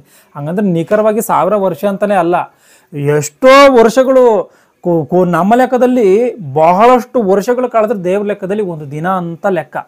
ಸ್ವಲ್ಪ ಕಾಲ ಬಿಡುಗಡೆ ಆಗ್ಬೇಕು ಅಂತ ಹೇಳಿ ಇಲ್ಲಿ ಬರೆಯಲ್ಪಟ್ಟಿದೆ. ಅಂದ್ರೆ ಈ ಭೂಮಿ ಆದಾಮನ ಮೊದಲುಗೊಂಡು ಯೇಸು ಕ್ರಿಸ್ತನ ಬರುವಂತ ಕಾಲದವರೆಗೂ ಇದು ಸ್ವಲ್ಪ ಕಾಲ ಅಷ್ಟೇ ದೇವ್ರ ಲೆಕ್ಕದಲ್ಲಿ. ಅದಕ್ಕೆ ಇಲ್ಲಿ ಬರೆಯಲ್ಪಟ್ಟಿರೋದೇನು? ಸ್ವಲ್ಪ ಕಾಲ ಬಿಡುಗಡೆ ಆಗ್ಬೇಕು ಅಂತ. ಆದಾಮನಿಂದ ಬಂದಿದ್ದಾನೆ, ಆದಾಮನು ಹುಟ್ಟಾದ ಸಮಯದಲ್ಲಿ ಭೂಮಿ ಮೇಲೆ ಬಂದಿದ್ದಾನೆ, ಇವತ್ತಿನವರೆಗೂ ಭೂಮಿ ಮೇಲೆ ಇದ್ದಾನೆ. ಅಂದ್ರೆ ಪರಲೋಕದಲ್ಲಿ ಯುದ್ಧ ಯಾವಾಗ ನಡೆದಿದೆ ಈಗ ಹೇಳಿ? ಸೃಷ್ಟಿ ಕಾರ್ಯಕ್ರಮ ನಡೆಯುವಂಥ ಸಮಯದಲ್ಲಿ. ಪರಲೋಕದಲ್ಲಿ ಯುದ್ಧ ಯಾವಾಗ ನಡೆದಿದೆ ಅಂದರೆ ಸೃಷ್ಟಿ ಕಾರ್ಯಕ್ರಮ ನಡೆಯುವಂಥ ಸಮಯದಲ್ಲಿ, ಭೂಮಿ ಅರ್ಧಂಬರ್ಧ ನಿರ್ಮಾಣವಾಗುವಂಥ ಸಮಯದಲ್ಲಿ ಪರಲೋಕದಲ್ಲಿ ಯುದ್ಧ ನಡೆದಿದೆ. ಭೂಮಿ ಮೇಲೆ ಬಿದ್ದಿದ್ದಾನೆ. ಭೂಮಿ ಮೇಲೆ ಬಿದ್ದಂಥ ಸೈತಾನನನ್ನ ದೇವದೂತನು ಬಂದು ಏನು ಮಾಡಿದ್ದಾನೆ? ಪಾತಾಳ ಲೋಕದಲ್ಲಿ, ನರಕದಲ್ಲಿ, ಹಾಗಂದ್ರೆ ನರಕ ಲೋಕದಲ್ಲಿ, ಯಾತನೆಯ ಲೋಕದಲ್ಲಿ ಬಂಧಿಸಲ್ಪಟ್ಟಿದ್ದಾನೆ. ಆಮೇಲೆ ಸೈತಾನನಿಗೆ ಈ ಭೂಮಿ ಮೇಲೆ ಬರೋದಕ್ಕೆ ಅನುಮತಿ ಸಿಕ್ಕಿದೆ. ಏನಕ್ಕೆ ಅನುಮತಿ ಬೇಕು? ಅನುಮತಿ ಏನಕ್ಕೆ ಬೇಕು? ಮನುಷ್ಯರನ್ನ ಮರುಳುಗೊಳಿಸ್ಬೇಕಲ್ಲ, ಅದಕ್ಕೋಸ್ಕರನ. ಅಂದ್ರೆ ಇಲ್ಲಿ ಒಂದು ವಿಚಾರ ಏನು ಅಂದರೆ, ಸೈತಾನನ ಯಾವಾಗ ತಪ್ಪನ್ನು ಮಾಡಿದಾಗಲೇ ದೇವರು ನರಕವನ್ನು ಉಂಟು ಮಾಡಿದ್ದಾರೆ. ಸೃಷ್ಟಿ ಕಾರ್ಯಕ್ರಮದಲ್ಲಿ ಭೂಮಿ ಉಂಟಾಗಿದ್ದು, ಭೂಮಿ ಮೇಲೆ ಸಮಸ್ತ ಉಂಟಾಗಿದ್ದು, ಆಕಾಶದಲ್ಲಿ ಸಮಸ್ತ ಉಂಟಾಗಿದ್ದು ಎಲ್ಲವೂ ಕೂಡ ಇದೆ ಖಚಿತವಾಗಿ. ಸೂರ್ಯಚಂದ್ರ ನಕ್ಷತ್ರಗಳು ಎಲ್ಲವೂ ಕೂಡ ಉಂಟಾಗಿದ್ದೈತಿ. ನರಕ ಉಂಟಾಗಿದ್ದು ಎಲ್ಲಾದರೂ ಇದೆಯಾ? ಮತ್ತು ನರಕ ಯಾವಾಗ ಉಂಟಾಯಿತು? 1ನೇ ಅಧ್ಯಾಯದಲ್ಲಿ ಸೃಷ್ಟಿ ಕಾರ್ಯಕ್ರಮ ಇದೆ. 3 ಲೋಕಗಳಿದೆ ಏನು ಅಂತದ್ದು ಖಚಿತವಾಗಿ ಗೊತ್ತಿದೆ. ಮತ್ತೆ ನರಕ ಯಾವಾಗ ಉಂಟಾಯಿತು? ಯಾವಾಗ ಸೈತಾನನ ಈ ತಪ್ಪನ್ನು ಮಾಡಿದ್ನೋ ಆವಾಗಲೇ ದೇವ್ರು ನರಕವನ್ನು, ಲೋಕವನ್ನು ಸೃಷ್ಟಿ ಮಾಡಿದ್ದಾರೆ, ನರಕವನ್ನು ಉಂಟು ಮಾಡಿದ್ದಾರೆ. ಆ ನರಕವನ್ನು ಉಂಟು ಮಾಡಿದಂಥ ಸಮಯದಲ್ಲಿನೇ ಏನು ಮಾಡಿದ್ದಾರೆ? ದೇವರ ಮತ್ತು ಸೈತಾನನ ಮಧ್ಯದಲ್ಲಿ ಎಷ್ಟೋ ಮಾತಿನ ವಿವಾದಗಳು ನಡೆದಿದೆ. ಸ್ವಾಮಿ, ನಾನಂತ ತಪ್ಪು ಮಾಡಿದ್ದಕ್ಕೋಸ್ಕರ ನನ್ನನ್ನು ಈ ರೀತಿಯಾಗಿ ನಿತ್ಯ ಶಿಕ್ಷೆಗ ಆ ಭಯಂಕರವಾದಂಥ ಕೂಪಕ್ಕೆ ನನ್ನನ್ನು ಕಳಿಸ್ತಾ ಇದೆಯಾ? ಆದರೆ ನಿನ್ನ ಮಕ್ಕಳು ಕೂಡ ತಪ್ಪನ್ನು ಮಾಡಲ್ವಾ? ಅವರು ತಪ್ಪು ಮಾಡಿದ್ರು ಕೂಡ ನೀನು ಈ ರೀತಿಯಾಗಿ ಕಳಿಸ್ತೀಯಾ ಎಂಬುದಾಗಿ. ಯಾಕೆಂದರೆ ದೇವ್ರ ನೀತಿಯುಳ್ಳ ನ್ಯಾಯಾಧಿಪತಿ. ಈಗ ಯಾರು ತಪ್ಪು ಮಾಡಿದ್ರು ಕೂಡ ದೇವ್ರ ನ್ಯಾಯವಾಗಿಯೇ ನಡ್ಕೋಬೇಕು. ಮಕ್ಕಳಾಗಿರ್ಬೋದು, ಸೇವಕರಾಗಿರ್ಬೋದು. ದೂತರು ದೇವದೂತರೆಲ್ಲ ಸೇವಕರು ಅಂತ ಮಾತ್ರಕ್ಕೆ ಅವ್ರಿಗೊಂದು ನ್ಯಾಯ, ಮಕ್ಕಳಿಗೊಂದು ನ್ಯಾಯ ಇರಂಗಿಲ್ಲ. ಅದು ದೇವರಾಗಲ್ಲ. ಆದ್ದರಿಂದ ಈಗ ಸ್ವಾಮಿ ನಿನ್ನ ಮಕ್ಕಳ ಕೈಯಲ್ಲೂ ಕೂಡ ನಾನು ತಪ್ಪನ್ನು ಮಾಡಿಸ್ತೀನಿ ಎಂಬುದಾಗಿ ಚಾಲೆಂಜ್ ಹಾಕಿದ್ದಾನೆ. ಅದರಂತೆ ದೇವ್ರು ಏನು ಮಾಡಿದ್ದಾರೆ, ಅನುಮತಿ ಕೊಟ್ಟಿದ್ದಾರೆ. ಯಾಕಂದರೆ ದೇವ್ರು ಯಾವುದಕ್ಕೆ ಹೆದರುವಂಥವನಲ್ಲ. ಅದರಂತೆ ಪಾತಾಳದಲ್ಲಿದ್ದಂಥವನು ಆದಾಮನು ಉಂಟಾದಂಥ ಸಮಯದಲ್ಲಿ ಭೂಮಿ ಮೇಲೆ ಬಂದಿದ್ದಾನೆ. ಆವತ್ತಿಂದ ಇವತ್ತಿನವರೆಗೂ ಮನುಷ್ಯರನ್ನ ಮರುಳುಗೊಳಿಸುವಂಥ ರೀತಿಯಲ್ಲಿ ಪ್ರಯತ್ನ ಪಡ್ತಲೇ ಇದ್ದಾನೆ, ಮರುಳುಗೊಳಿಸ್ತಾ ಇದ್ದಾನೆ. ಎಲ್ಲವನ್ನ ಆತನು ತನ್ನ ಹತೋಟಿಗೆ ತೆಗೆದುಕೊಂಡಿದ್ದಾನೆ. ಅರ್ಥ ಆಯ್ತಾ? ಅದಕ್ಕೆ ನೆನೆ 1 ಯೋಹಾನ 5:19 ಆ ಮಾತಿರೋದು. ಅದನ್ನೊಂದು ಓದೇಣ. ನಾವು ದೇವರಿಂದ ಹುಟ್ಟಿದವರೆಂದು ಲೋಕ ಎಲ್ಲ ಅಂದ್ರೆ ಇಡೀ ಲೋಕ ಎಲ್ಲ ಕೆಡುಕನ ವಶದಲ್ಲಿ ಬಿದ್ದಿದೆ ಎಂದು. ಅರ್ಥ ಆಯ್ತಾ? ಇಲ್ಲೇನಾಯ್ತು, ಲೋಕ ಎಲ್ಲ ಕೆಡುಕನ ವಶದಲ್ಲಿ ಬಿದ್ದಿದೆಯಂತೆ. ಆದಾಮನ ಕಾಲದಲ್ಲಿ ನೋಡುವಾಗ ಸೈತಾನನು ಈ ಭೂಮಿ ಮೇಲೆ ಪ್ರವೇಶ ಮಾಡಿದ್ದಾನೆ. ದೇವರ ಮಾತಿಗನುಸಾರವಾಗಿ ಬಿಡುಗಡೆ ಆಗಿದೆ ಅವನಿಗೆ. ನರಕ ಲೋಕದಲ್ಲಿ ಯಾತನೆ ಅನುಭವಿಸ್ತಿದ್ದಂಥವನು ಆದಾಮನ ಯಾವಾಗ ಸೃಷ್ಟಿ ಆದ್ನೋ ಆದಾಮನನ್ನು ತಪ್ಪು ಮಾಡಿಸ್ಬೇಕಲ್ಲ. ಹಂಗಾಗಿ ಏನು ಮಾಡಿದ್ದಾರೆ, ದೇವರ ಅನುಮತಿ ಕೊಟ್ಟಿದ್ದಾರೆ. ಆಯ್ತು ಸರಿ, ಹಂಗಾರೆ ನನ್ನ ಮಕ್ಕಳನ್ನ ತಪ್ಪನ್ನು ಮಾಡಿಸ್ತೀಯಾ, ಒಂದ್ ವೇಳೆ ನೀನು ಮಾಡಿಸು ನೋಡೋಣ ಎಂಬುದಾಗಿ ದೇವರ ಅನುಮತಿ ಕೊಟ್ಟಿದ್ದಾರೆ. ನರಕಲೋಕದಿಂದ ಬಿಡುಗಡೆ ಆಗಿದ್ದಾನೆ, ನೇರವಾಗಿ ಆದಾಮನ ಹತ್ರ ಬಂದಿದ್ದಾನೆ. ಆವತ್ತಿಂದ ಇವತ್ತು ಆದಾಮನಿಗೆ ಪಾಪ ಮಾಡಿಸೋದಕ್ಕೆ ಪ್ರಯತ್ನ ಪಟ್ಟಿದ್ದಾನೆ. ಆದರೆ ಆದಾಮನ ಅವನ ಮಾತನ್ನ ಕೇಳಿಲ್ಲ, ಅವಳ ಮಾತನ್ನ ಕೇಳಿದ್ದಾಳೆ. ಅವಳ ಮೂಲಕವಾಗಿ ಆ ಕುಟುಂಬವನ್ನು ಒಡೆದಾಕಿದ್ದಾನೆ. ಪ್ರತಿಯೊಂದು ಕುಟುಂಬನ ಇವತ್ತಿಗೂ ಒಡೆದಾಕಿ ಮನುಷ್ಯರನ್ನ ಹಾಳು ಮಾಡ್ತಾ ಇದ್ದಾನೆ. ಈ ಯೋಹಾನ್ ಪತ್ರಿಕೆಯಲ್ಲಿ ಬರುವಾಗ ಏನು ಹೇಳ್ತದೆ, ಲೋಕವೆಲ್ಲ ಕೆಡುಕನ ವಶದಲ್ಲಿ ಬಿದ್ದಿದೆ ಎಂಬುದಾಗಿ ಐತೆ. ಅಂದ್ರೆ ಎಲ್ಲರೂ ಕೂಡ ಪಾಪ ಮಾಡ್ಬಿಟ್ರು. ಅದನ್ನು ಬೈಬಲ್ ಹೇಳ್ತದೆ. ರೋಮರ್ 3:23 ಅದು ನೋಡಿ. ರೋಮಪುರದವ್ರಿಗೆ ಬರೆದ ಪತ್ರಿಕೆ 3ನೇದೇ 23ನೇ ವಚನ.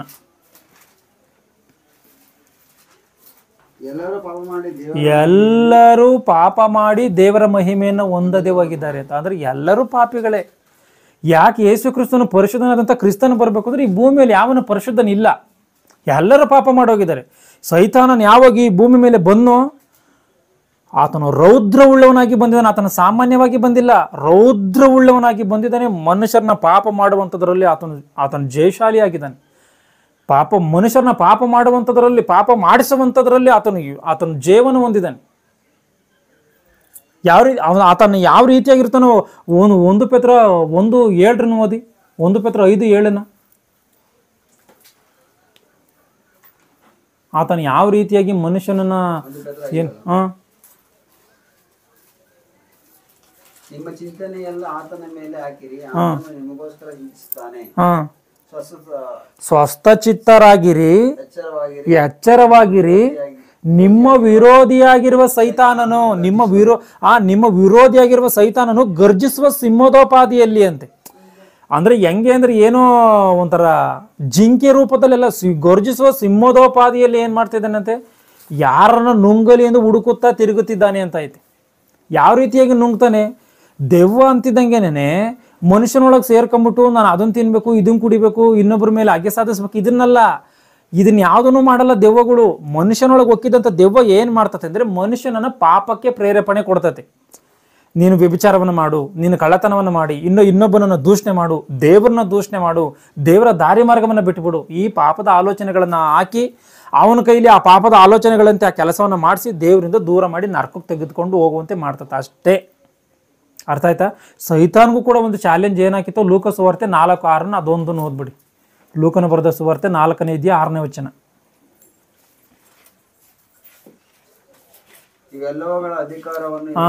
ಇಲ್ಲಿ ಸೈತಾನನು ಯೇಸು ಕ್ರಿಸ್ತನಿಗೆ ಹೇಳುವಂತ ಮಾತಿದು. ಈ ಲೋಕವನ್ನ, ಇದರೆಲ್ಲ ವೈಭವಗಳು ಓದಿ, ಇವೆಲ್ಲ ನಿನಗೆ ಕೊಡ್ತೀನಿ, ಇದೆಲ್ಲ ನನಗೆ ಕೊಟ್ಟಿದೆ. ಸರಿಯಾಗಿ ಓದಿ ಅದನ್ನ.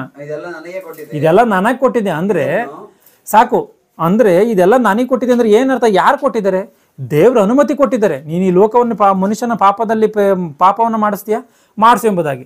ಅದು ಸೈತಾನನ ಏನು ಮಾಡಿದಾನೆ, ಅದನ್ನು ಮಾಡಿಸಿದ್ದಾನೆ. ಇದಕ್ಕೆ ಕಾರಣ ಯಾರು ಅಂದ್ರೆ ಮನುಷ್ಯನು. ಅರ್ಥ ಆಯ್ತಾ? ಈಗ ನಮ್ಮ ಮಕ್ಕಳು ಏನೋ ಹೋಗಿ ಯಾರದೋ ಹುಡುಗರ ಜೊತೆಲಿ ಎಣ್ಣೆ ಕುಡಿದು ಬಿಡ್ತಾರೆ ಅಂದ್ಕೊಳ್ಳಿ. ಎಣ್ಣೆ ಕುಡಿದಾಗ ನಾವೇನು ಮಾಡ್ತೀವಿ, ನಾವು ಕಷ್ಟಪಟ್ಟು ಸಾಕಿ ಬೆಳೆಸಿದಂಥ ಮಕ್ಕಳು ಎಣ್ಣೆಗಳನ್ನು ಕುಡಿದ್ರೆ ಆ ಫ್ರೆಂಡು ಯಾರೋ ಒಬ್ಬ ಸ್ನೇಹಿತರ ಒಂದು ಸಹವಾಸದಿಂದ ಎಣ್ಣೆಯನ್ನು ಕುಡಿದ್ರೆ ನಾವು ಯಾರಿಗೆ ಬುದ್ಧಿ ಹೇಳ್ಬೇಕು? ಯಾರಿಗೆ ಬುದ್ಧಿ ಹೇಳ್ತೀವಿ ನಾವು? ನಮ್ಮ ಮಕ್ಳಿಗೆ ಹೇಳ್ತೀವಿ ತಾನೆ. ನೀನು ಯಾಕೋ ನಮ್ಮ ಮಕ್ಳಿಗೆ ಎಣ್ಣೆ ಕುಡಿಸ್ತೀನಿ ಅಂತ ಅವ್ರಿಗೆ ಹೇಳಕ್ಕೆ ಹೋಗ್ತೀವ? ಮೊದಲು ನೀನು ಕರೆಕ್ಟಾಗಿದ್ರೆ ಯಾರು ಏನೇನು ಹೇಳಿ ನೀನು ಕರೆಕ್ಟಾಗಿರ್ಬೇಕು ಅಂತಾಗಿ ಹೇಳ್ತೀವೋ ಇಲ್ವೋ? ಹಂಗೆ ಸೈತಾನನ ಏನೇ ಆಲೋಚನೆ ಹಾಕಿದ್ರೂ ಕೂಡ ದೇವರ ಹೋಲಿಕೆಯಲ್ಲಿರುವಂಥ ದೇವರ ಮಕ್ಕಳಾಗಿರುವಂಥ ನಾವು ಆ ಸೈತಾನನ ಆಲೋಚನೆಗೆ ಅವಕಾಶವನ್ನು ಕೊಡದಂತೆ ದೇವರ ಮಾತುಗಳಿಗೆ ಅವಕಾಶವನ್ನು ಕೊಟ್ಟು ದೇವರ ಆಲೋಚನೆ ಅಂತ ನಾವು ನಡ್ಕೋಬೇಕು ಈ ಭೂಮಿ ಮೇಲೆ. ಅರ್ಥ ಆಯ್ತಾ? ಆದರೆ ಸೈತಾನನ ಆಲೋಚನೆಗಳಿಗೆ ಅವಕಾಶವನ್ನು ಕೊಟ್ಟು ಅದನ್ನು ಮಾಡಿ ನಾವೆಲ್ಲರೂ ಪಾಪವನ್ನು ಮಾಡಿ ದೇವರ ಮಹಿಮೆಯನ್ನು ಕಳ್ಕೊಂಡಿದ್ದೀವಿ. ಪರಲೋಕದಲ್ಲಿ ಇದ್ದು ಯಾವಾಗ ನಡೀತಿದೆ ಅಂದರೆ ಸೃಷ್ಟಿಯ ಕಾರ್ಯಕ್ರಮ ನಡೆಯುವಂಥ ಸಮಯದಲ್ಲಿ.